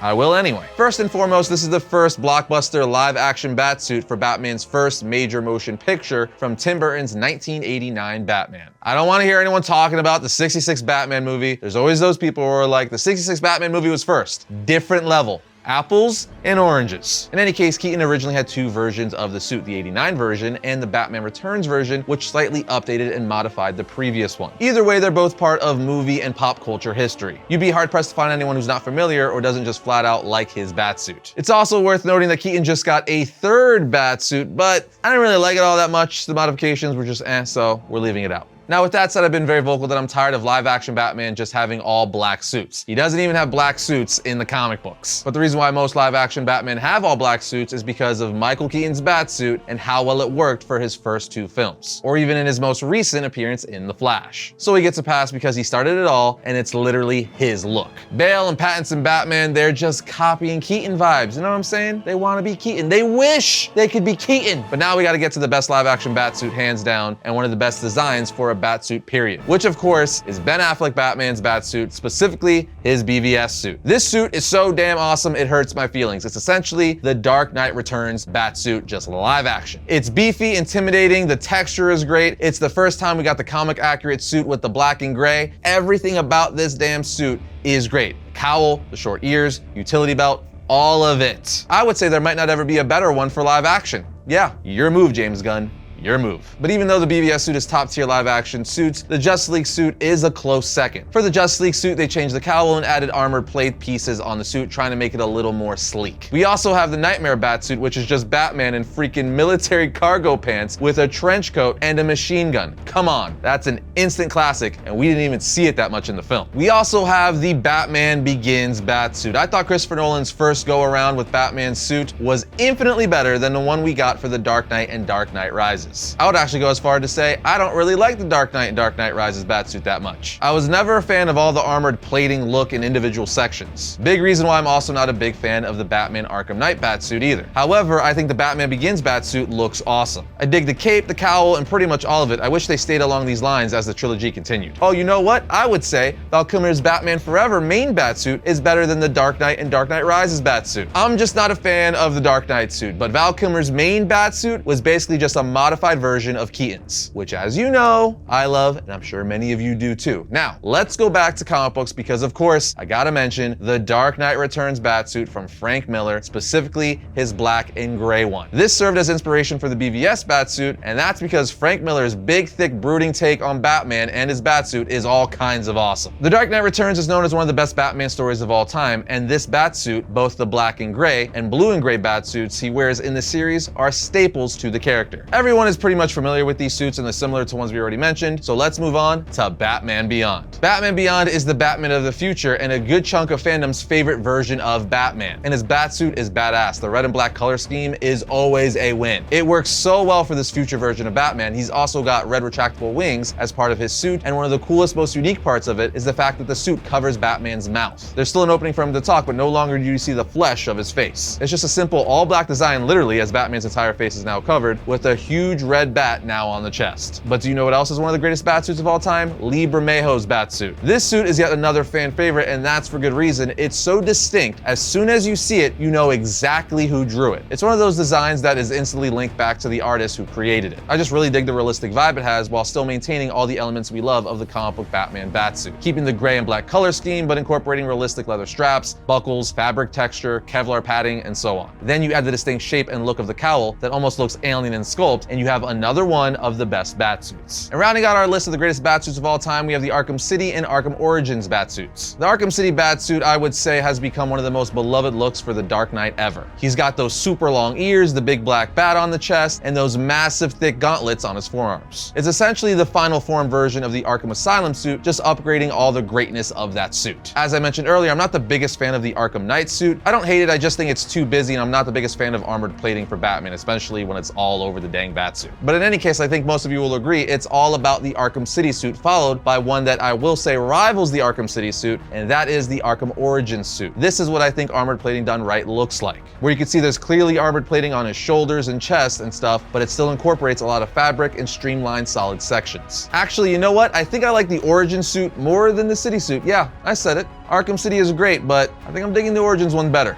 Just a little bit. But there you have it, friends. That's what we think are the greatest Batsuits of all time throughout every form of media. And so far, we have covered almost every aspect of the character in comics, but the other massive side of Batman's time in pop culture has been on the big screen. So let's break down Batman's cinematic history, shall we? Now, some people like to count the 1943 15-chapter Batman theatrical serial from Columbia Pictures as the first Batman film ever. However, it is indeed a serial. But since it got a theatrical release as a serial, we're gonna talk about it. It was released just 4 years after Batman's debut to the world in Detective Comics 27 in 1939. The serial starred Lewis Wilson as Batman and Douglas Croft as Robin the Boy Wonder. The synopsis centers around Batman and Robin discovering a Japanese sabotage ring in Gotham City. The leader of said ring, Dr. Tito Daka, is planning on stealing Gotham's radium supply to power his handheld ray gun of his own invention. The ray gun is so powerful it could disintegrate anything the beam from it hits. Now, the really interesting thing about the serial is that it's responsible for two of the biggest parts of Batman's mythos. It introduced Alfred as a slimmed-down butler with a thin mustache, which has been his depiction ever since. Where previously in the comics, Alfred was clean-shaved and heftier as seen in Batman 16. But not only that, the Batman serial also created the Batcave, referred to as the Batcave in the film serial. So needless to say, the 1943 Batman was an integral part of Batman's mythology and growth. The 43 Batman serial was such a success that it got a sequel in 1949 called New Adventures of Batman and Robin the Boy Wonder. This time, Batman was played by Robert Lowry and Robin was played by Johnny Duncan. The plot was extremely straightforward. Batman and Robin faced off against a hooded villain known as the Wizard, who uses some sort of electrical device to take control of cars and make challenges for Batman and the Boy Wonder. It's also a mystery as to who the Wizard is till the end. But now let's move on to Batman's first actual theatrical motion picture, and that of course is Batman the movie, starring Adam West Batman and Burt Ward Robin. This was based on the classic Batman 66 TV series and the first full-length theatrical adaptation of The Dark Knight, because remember, the ones we were talking about earlier were serials, not actual full-length feature films. Anyway, the movie was released in theaters just 2 months after the first season of the TV series it was based off of came to an end. All of the cast returned for the film with the exception of Julie Newmar as Catwoman. For the film, Catwoman was portrayed by Lee Merriweather. The movie has the Joker, Catwoman, the Penguin, and the Riddler team up using a dehydrator that is able to turn humans into dust, which they clearly use for their own evil schemes, and that Batman and Robin have to stop. I absolutely love this film. It's one of my childhood favorites. Back in the 90s, they would play this movie on TV quite often, and every time I caught that it was on, I had to watch it. The movie also gave one of the most infamous or brilliant Batman moments ever,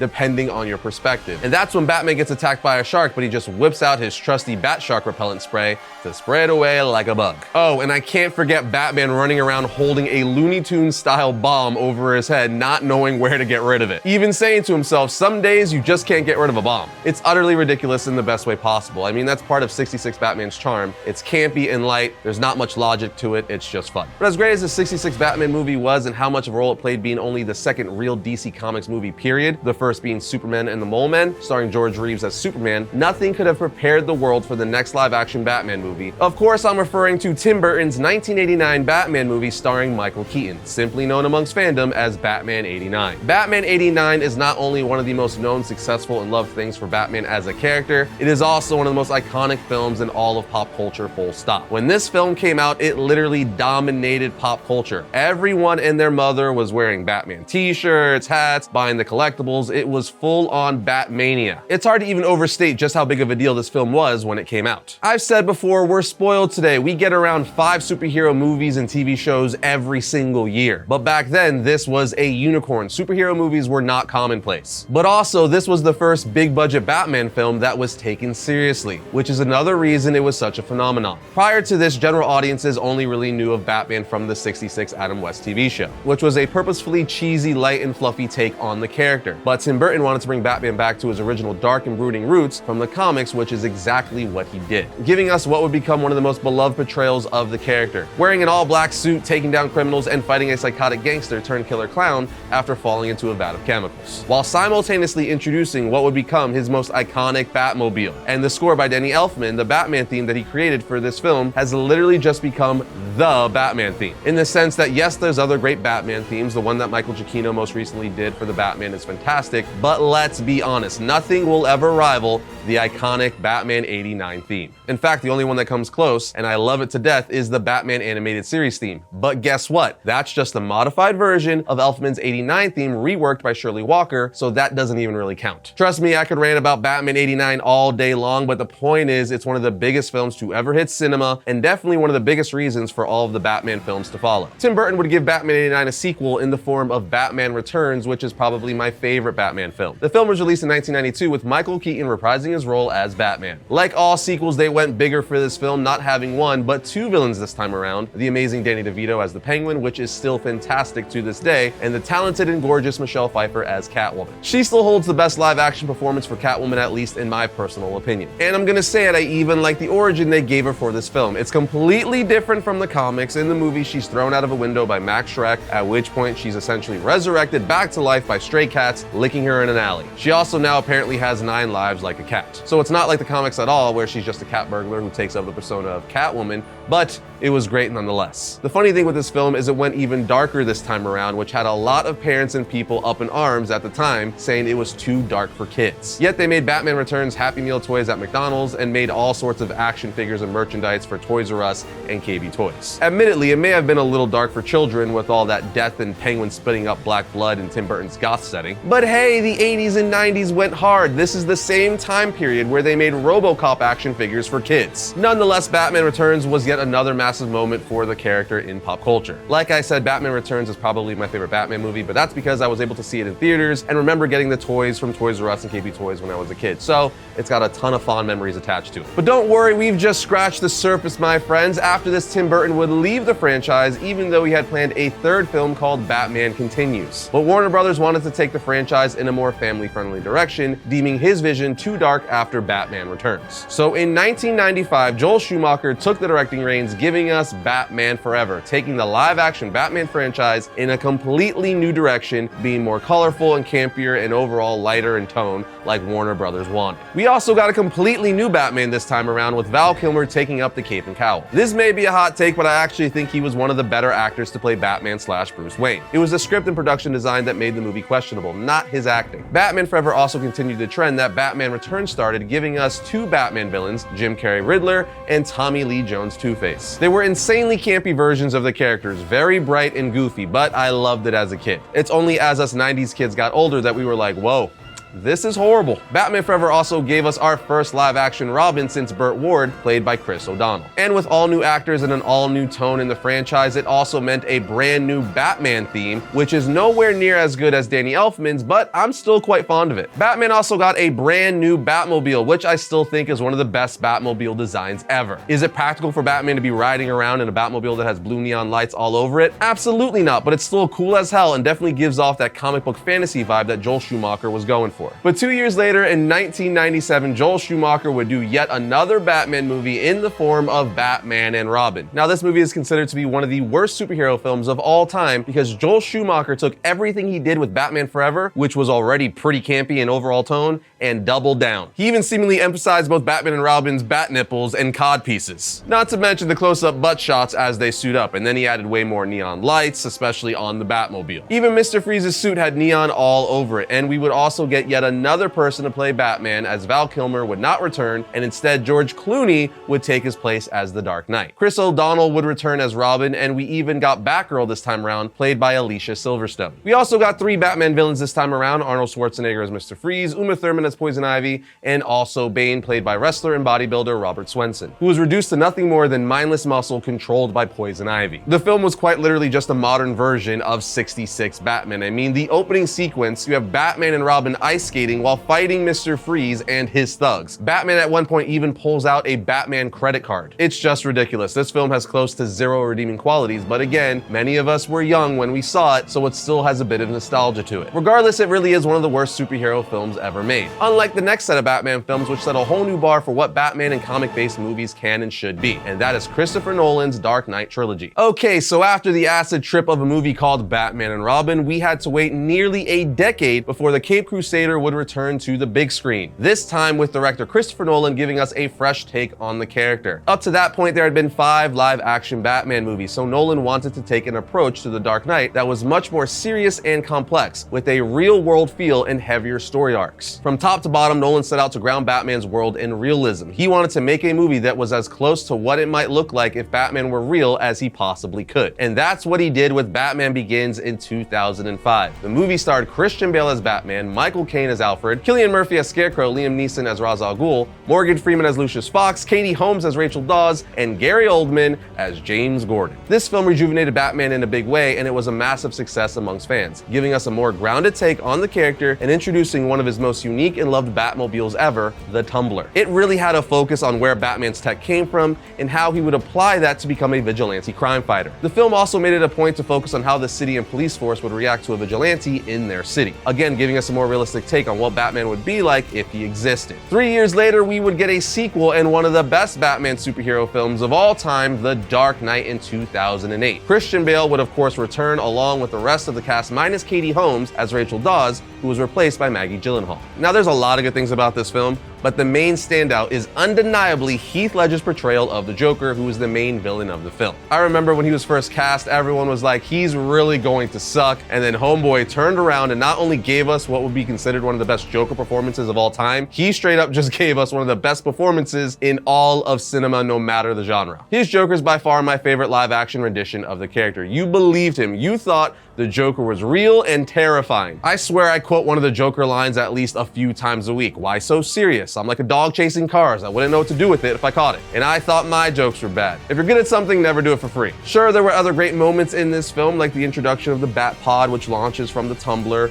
Aaron Eckhart's performance as Two-Face, but when it gets down to it, this movie is all about Heath Ledger's Joker. Now, when it came time to finish out his Batman trilogy, rumor has it that Christopher Nolan wanted to bring the Joker back once more and even introduce Harley Quinn, or at least that's what fans were putting out into the universe, as we wanted to see that. But as we know, Heath Ledger unfortunately passed away right before The Dark Knight ever came out. So when it came time for a third and final Batman film of the Nolan trilogy, he decided to go with Bane as the main antagonist, portrayed by the great Tom Hardy. Now, at the time, this film was very polarizing. It was successful, but the fan reaction was very mixed, especially coming off The Dark Knight, which was one of the best superhero films ever made. So needless to say, Nolan, Christian Bale, and certainly Tom Hardy as the new Bat for this movie had a lot to live up to. People at first were very torn about Tom Hardy's portrayal as Bane, specifically with that old man voice like he's talking into a can, something that has now become iconic and loved. People love to make fun of it, but people also just downright like it. I, for one, hated it at the time, but it grew on me, and I now love the voice Tom Hardy decided to go with for Bane. Nonetheless, The Dark Knight Rises was a solid entry and conclusion to the Dark Knight trilogy, bringing Batman's story full circle, with him eventually retiring at the end, settling down with Selina Kyle, aka Catwoman, who was portrayed by Anne Hathaway. I feel like her performance wasn't talked about nearly enough, but she did a good job as well. It's just Tom Hardy's performance as Bane was so big and has become so iconic in its own right that it overshadows hers. Anyway, Batman would make his next live-action appearance in Batman v Superman: Dawn of Justice, directed by Zack Snyder, starring Ben Affleck as Batman. The film was released in 2016 and is extremely polarized. The biggest thing with this live-action Batman is that this is the first live-action Batman that we had connected to other live-action DC heroes, as this was the second film in the DC Extended Universe, DC's version of the Marvel Cinematic Universe. In any case, Ben Affleck Batman is easily one of the best live-action Batmen. Personally, I feel he's second only to Michael Keaton. But his version of Batman is easily the most badass, and he has the best-looking Batsuit. It is perfection. I would have loved for him to get a solo Batman film, which, as we know, was in the works. Affleck was going to direct and star in, with the villain being Deathstroke, but that never happened. However,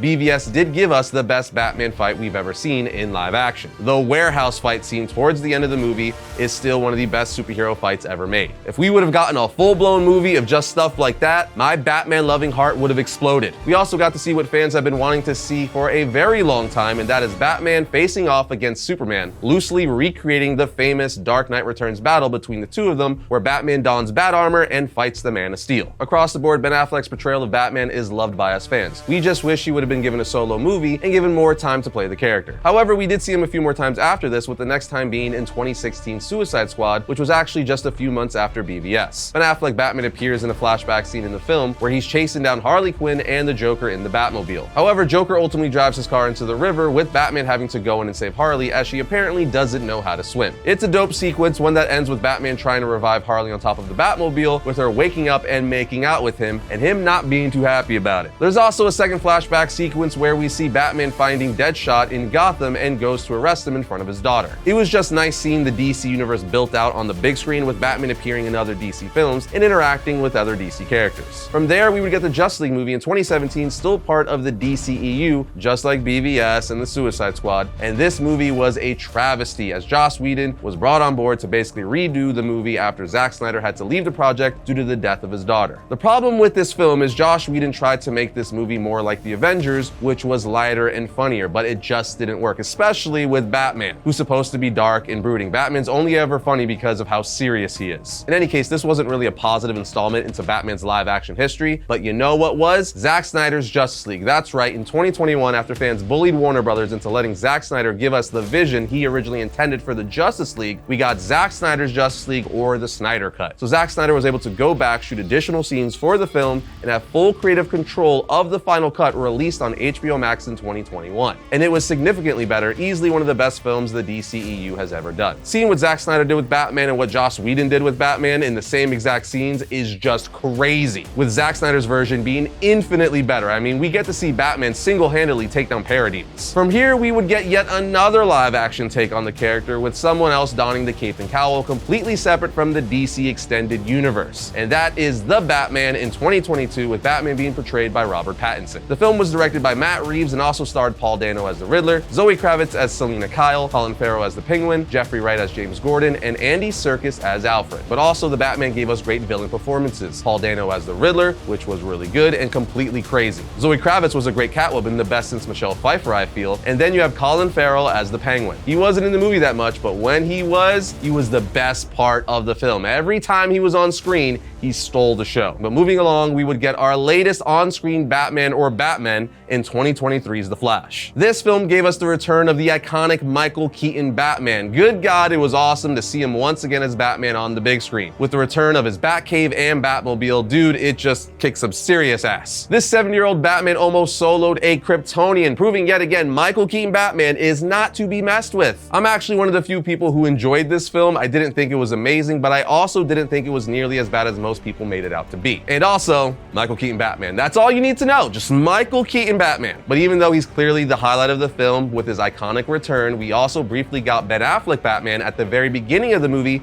teaming up with The Flash. It was unfortunately Ben Affleck's last time portraying Batman. But we're not done. At the very end of the film, when Barry returns to Central City after defeating an evil version of himself, he returns to a world that's different, where George Clooney is Bruce Wayne / Batman, as a nice little Easter egg to his portrayal of Batman from Batman and Robin. And lastly, we were going to get Michael Keaton Batman once more in the canceled Batgirl film. Michael Keaton was apparently going to be a huge part of that film, acting as a mentor of sorts to Batgirl. But that will never see the light of day, as it was given the axe, even though the film was fully shot. For better or worse, I would like them to release it and do something similar like they did with the Snyder Cut, purely because I would love to see what they did with Michael Keaton Batman. Now that covers Batman's journey through the movies, and in each of them, we were introduced to some new live-action version of the Batmobile. Well, a few years back, we were able to visit the Warner Brothers studio lot in California and get a tour of all the different Batmobiles from the movies. Although they didn't have the new Pattinson Batmobile yet. Anyway, check this out.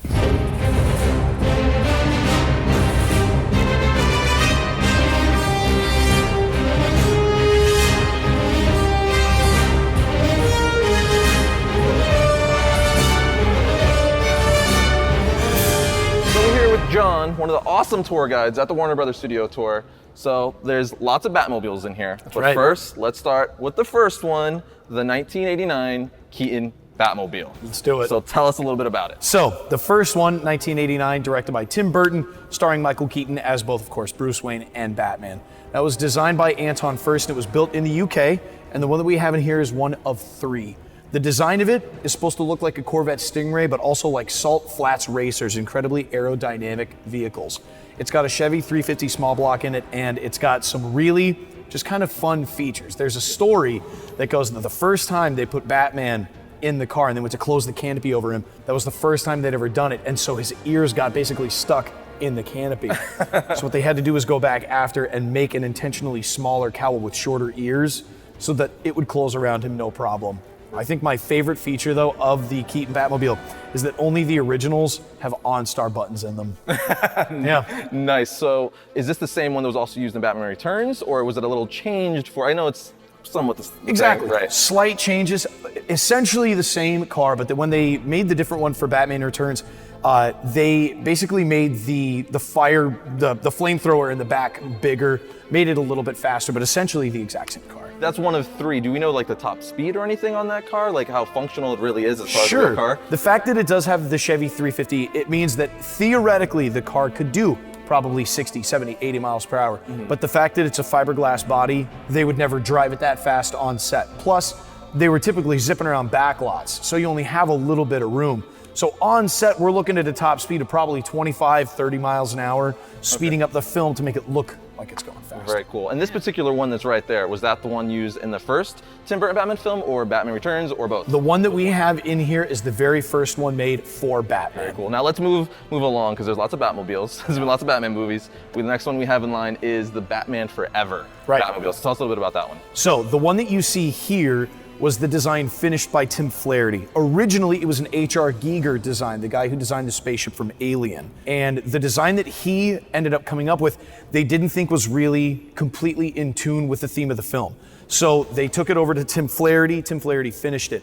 And the way that it looks, you see like the skeleton, but also the inner workings of the Batmobile. They had been researching 2 main things. One was deep sea creatures. Okay. Things that are really deep in the ocean that are bioluminescent. And the second thing was a bat itself. Okay. If you take a bat and you spread its wings and you shine a light through the back, you can see the skeleton of the bat through the fabric of its wings. Very interesting. So that's kind of how they got the idea. You can see the inner workings of the Batmobile through the body of the car itself. One of the big things, like Batman's supposed to be stealth, takes a while the blue lights, but I guess that adds a little bit of, explanation to why it was designed that way. Absolutely. Plus, with Joel Schumacher taking over Batman Forever, it was already a much more comic book feel. A lot more bright neon lights. It literally just kind of like jumped off of the screen.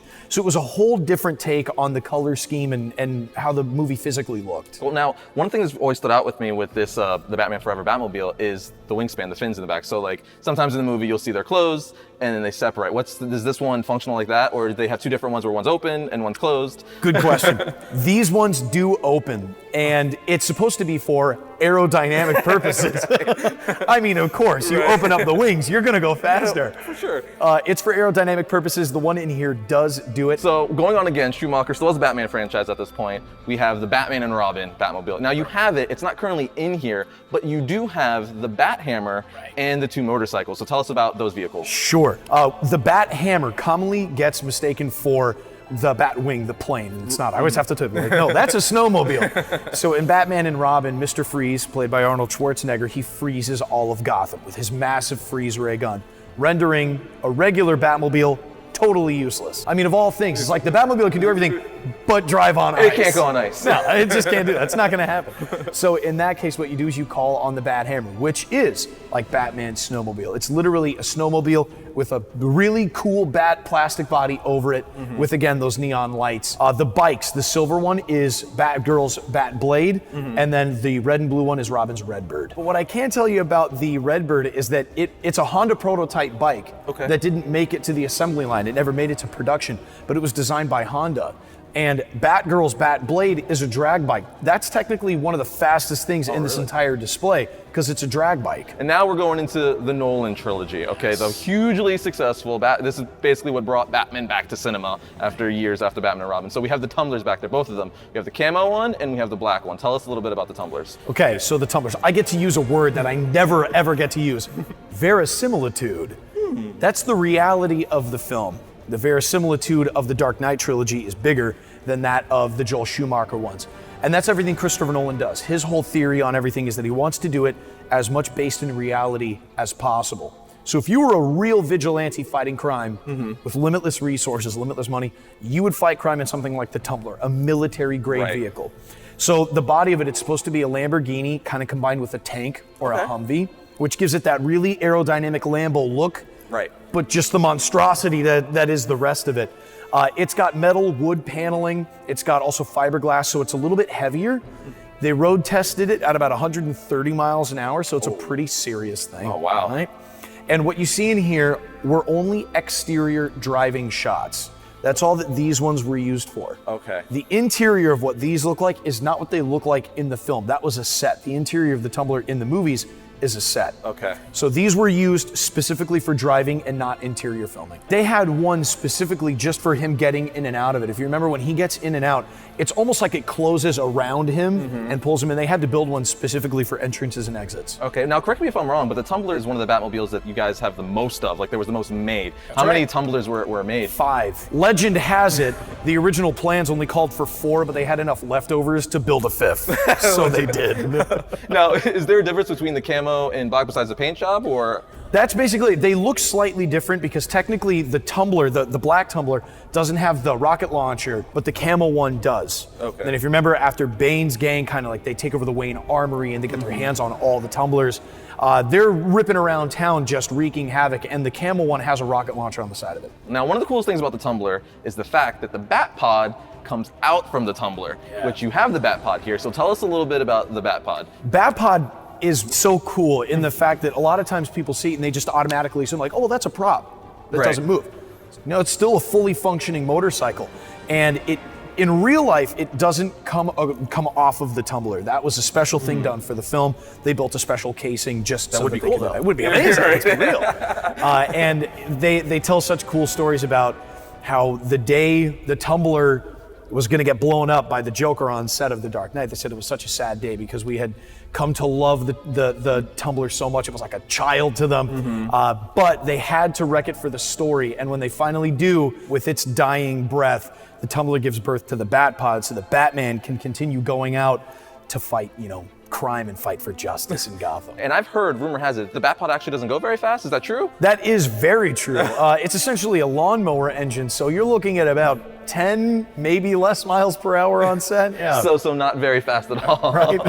But that brings us to the newest Batmobile that we haven't even seen in the movie yet. The Batman v Superman Dawn of Justice Batmobile. Now, being in here, like, I love the Keaton Batmobile. That was my favorite up until, but this, it's just a good mixture, and in person, I just love it. So tell us about it. So this is the new Batmobile, like I said, for Batman v Superman Dawn of Justice. It is designed by Patrick Tatopoulos, built by Dennis McCarthy, and it's 20 feet long, it's 12 feet wide in the back. It's got some new features that we've never seen on a Batmobile before, like the Gatling guns just sitting on the front of the Batmobile. Another one of the new features that we don't see in other Batmobiles is the fact that it raises for scenes where it's going into battle, and then it'll lower to the ground when it's just cruising through the streets, more aerodynamic. So it's a whole hydraulic system. One of the most impressive stats I think about this thing is that the tires are shaved down tractor tires. So it's like a 50-inch wheel in the back. Holy crap. Right? That's insane. Now, they made 2 of these. It's made out of carbon fiber and fiberglass, and it's pretty much completely custom made from the ground up. And the original idea, or like the design of it, was they were inspired by the Michael Keaton Batmobile. So you can see it in there you somewhere. can, yes. But of course, they had to have that really kind of modern tank look to it to fit with the feel of Batman v Superman. Now, another cool thing, and you can see it on not only the Batmobile, but on the new Batsuit, is that you see how it's dinged up. This thing is worn. Right. And it's the same thing with Ben Affleck's Batsuit. It's got scrapes in it, the steel knuckles, everything, because this is a different kind of version of Batman where he's not just starting out as Batman. He's been Batman for a long time now. So this thing has seen some stuff. It's seen its days. Right? I love that. Very cool. Now this one, like you said a little bit earlier, is one of two, meaning Ben Affleck was actually sitting in this very Batmobile. Yes. These Batmobiles, unlike the tumblers, these are camera ready on the interior. Okay. So the inside of this is exactly what you see in the movie as well. So the interior is the set. Very cool. Now I've heard this thing through video and video online and YouTube and stuff like that. This thing is loud, Yes. That's online. So it's like a monster truck. So when they pulled it in here, because apparently I was told that this was literally drove right off the set when they were done with production and right here. So how loud is this thing? Loud enough to have to do this. Ear piercing.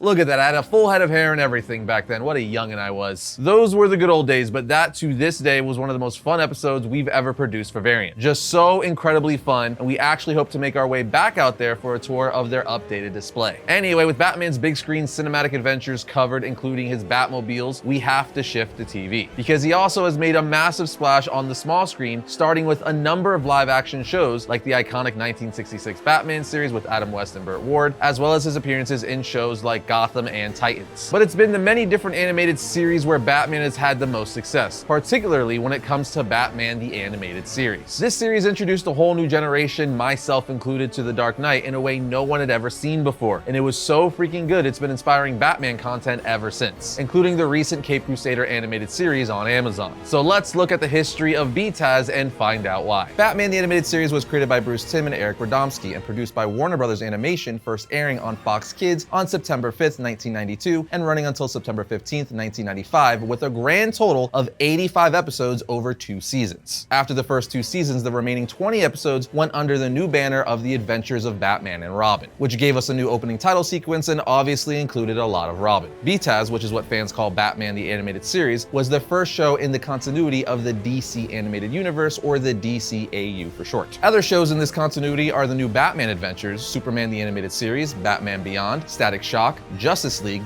Unlimited, and the seemingly always forgotten Zeta Project. There's also several animated films in this continuity, first and foremost, Batman Mask of the Phantasm, and then there's also Batman Mr. Freeze Sub-Zero, Batman Beyond Return of the Joker, which is another one of the greatest Batman films of all time, Batman Mystery of the Batwoman, Batman and Harley Quinn, and Justice League versus the Fatal Five. What I'm saying is the success of Batman the Animated Series spawned a bunch of spin-off shows, and to date has given us the best DC shared universe outside of comics. Batman the Animated Series is one of the best things to ever happen to Batman and the world of comic books and just superheroes in general. That is not an opinion, it is a fact, because whether you love it or hate it, the impact it had on Batman and comic books overall is unprecedented. BTAS went on to win 4 Emmy Awards, and that's for good reason. But how did this iconic series get created? Well, it was partially inspired by Tim Burton's 1989 Batman film starring the one and only Michael Keaton. The success of that film brought Batman back into the mainstream in a way it never was before, giving us a dark and gritty Batman as opposed to the campy yet still fan-loved 66 Adam West Batman. Of course, Warner Brothers at the time realized they needed to capitalize off the new popularity as pretty much everyone loved Batman. Enter Bruce Timm and Eric Radomski, who started developing an animated Batman series. They pulled inspiration from Tim Burton's otherworldly timelessness, incorporating the now iconic features of the series like black and white title cards, 40s inspired fashion, police blimps, vintage color scheme, and noir style all over the place. The series opening sequence is a perfect example of everything I just said and sums up the entirety of the series perfectly. It sets the tone and vibe with the epic opening theme song, which was a variation of Danny Elfman's Batman theme for the Tim Burton movies. Then once the series turned into The Adventures of Batman and Robin, composer Shirley Walker created a new theme that was very similar to Danny Elfman's and was amazing in its own right. One of the many reasons BTAS stood out so much and still resonates with the new generation is that it was a kids series that didn't talk down to its audience. In fact, the series was constantly pushing the boundaries of what a kids series could be, making it much more adult-oriented than any other superhero cartoon of its time. For instance, in Robin's Reckoning Part 1, where we get his origin, they alluded to Grayson's parents dying in a way I think hits harder than actually seeing them die. We see a silhouette of them swinging on the trapeze as they swing out of frame, but when the trapeze rope swings back,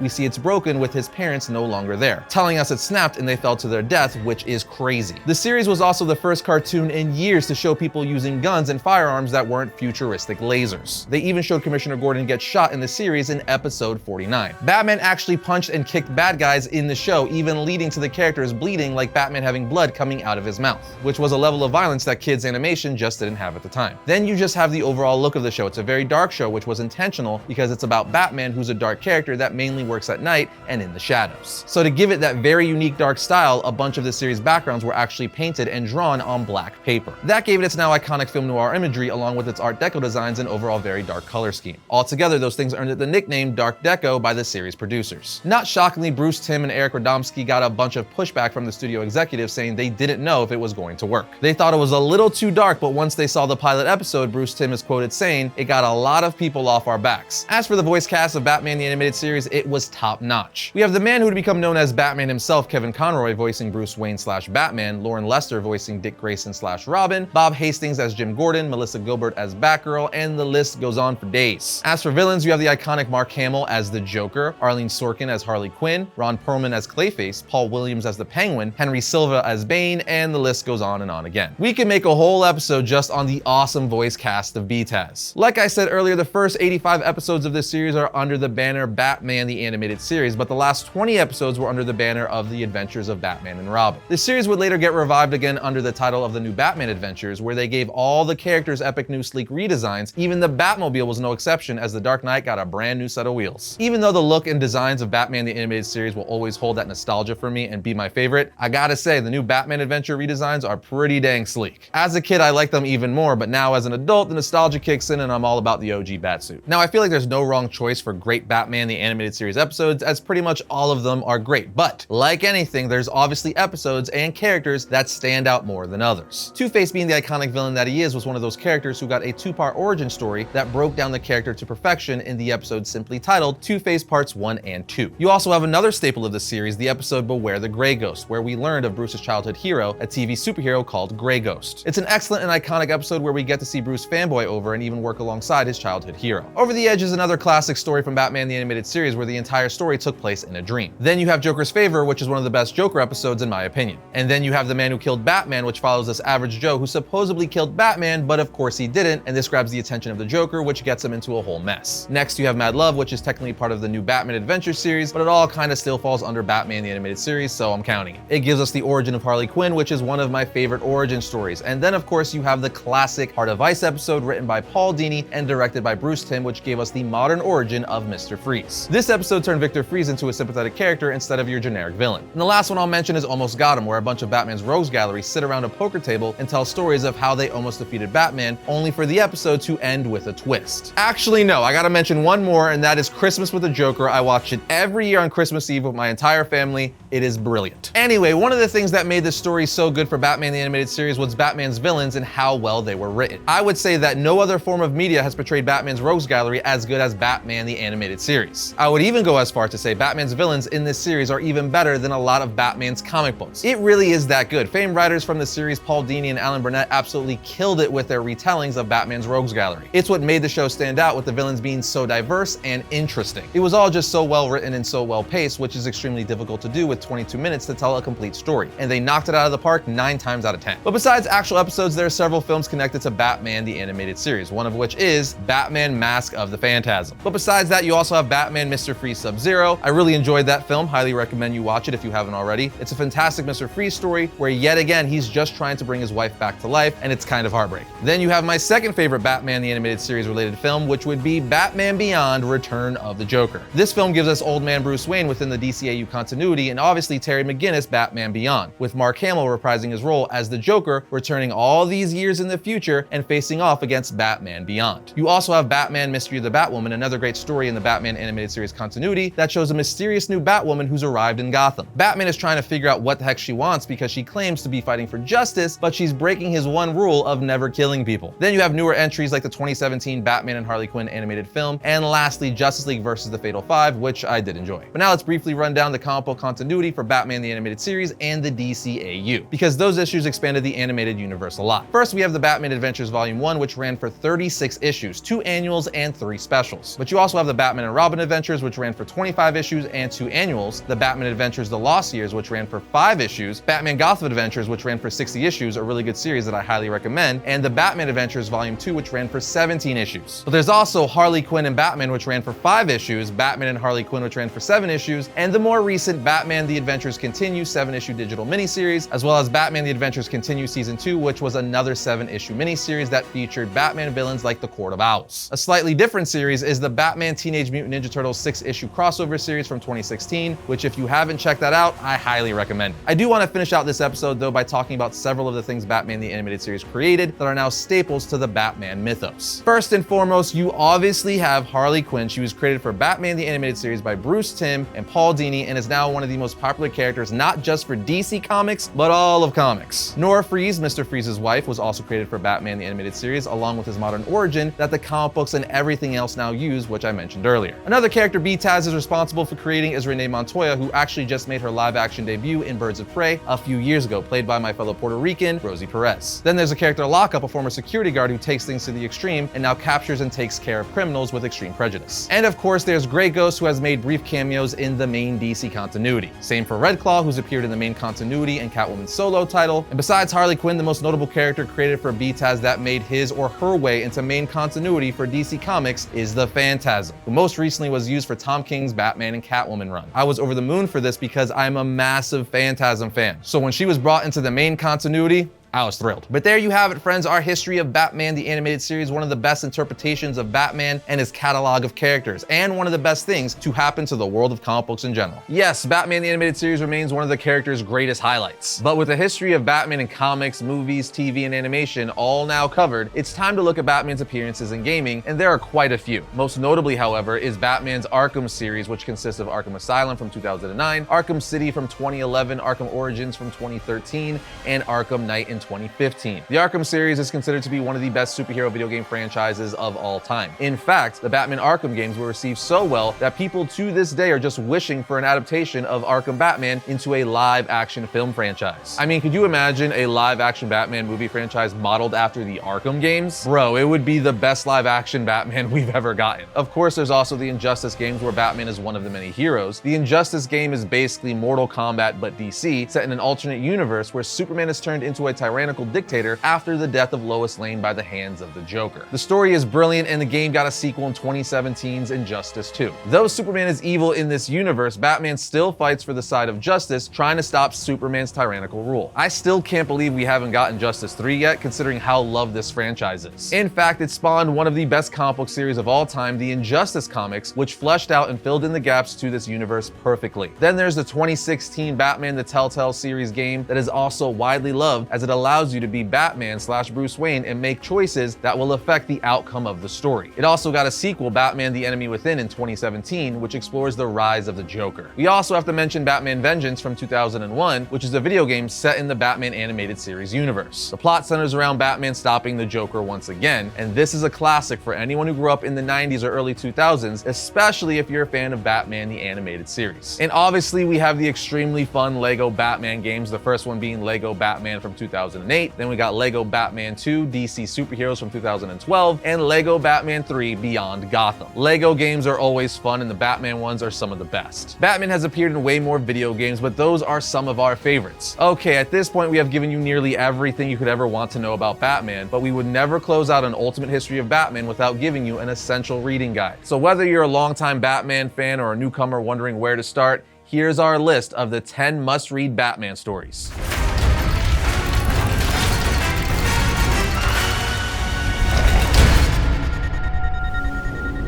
First on the list, we have Batman 3 Jokers. This is probably the newest story on the list, debuting in August of 2020. The story was basically the culmination or sequel to some of the best Batman stories ever written that came before it, such as Under the Red Hood and The Killing Joke. You see, the story revolves around the revelation of Batman finding out there's not one, not two, but 3 Jokers running around in the DC universe, each of which represents a different era for the Clown Prince of Crime. You have the Clown Joker, the Comedian Joker, and the Criminal Joker. In the story, Batman along with Red Hood and Batgirl investigate this and try to figure out what the hell is going on and which one is the real Joker, or if all of them are the real Joker. Now, even though the story is widely loved by Batman fans, it is somewhat controversial as it gives us an official origin for the Joker, expanding upon the Killing Joke origin while also confirming it. They also reveal that Batman has always known the Joker's real name. In any case, it's a great story and one that will be talked about for years to come.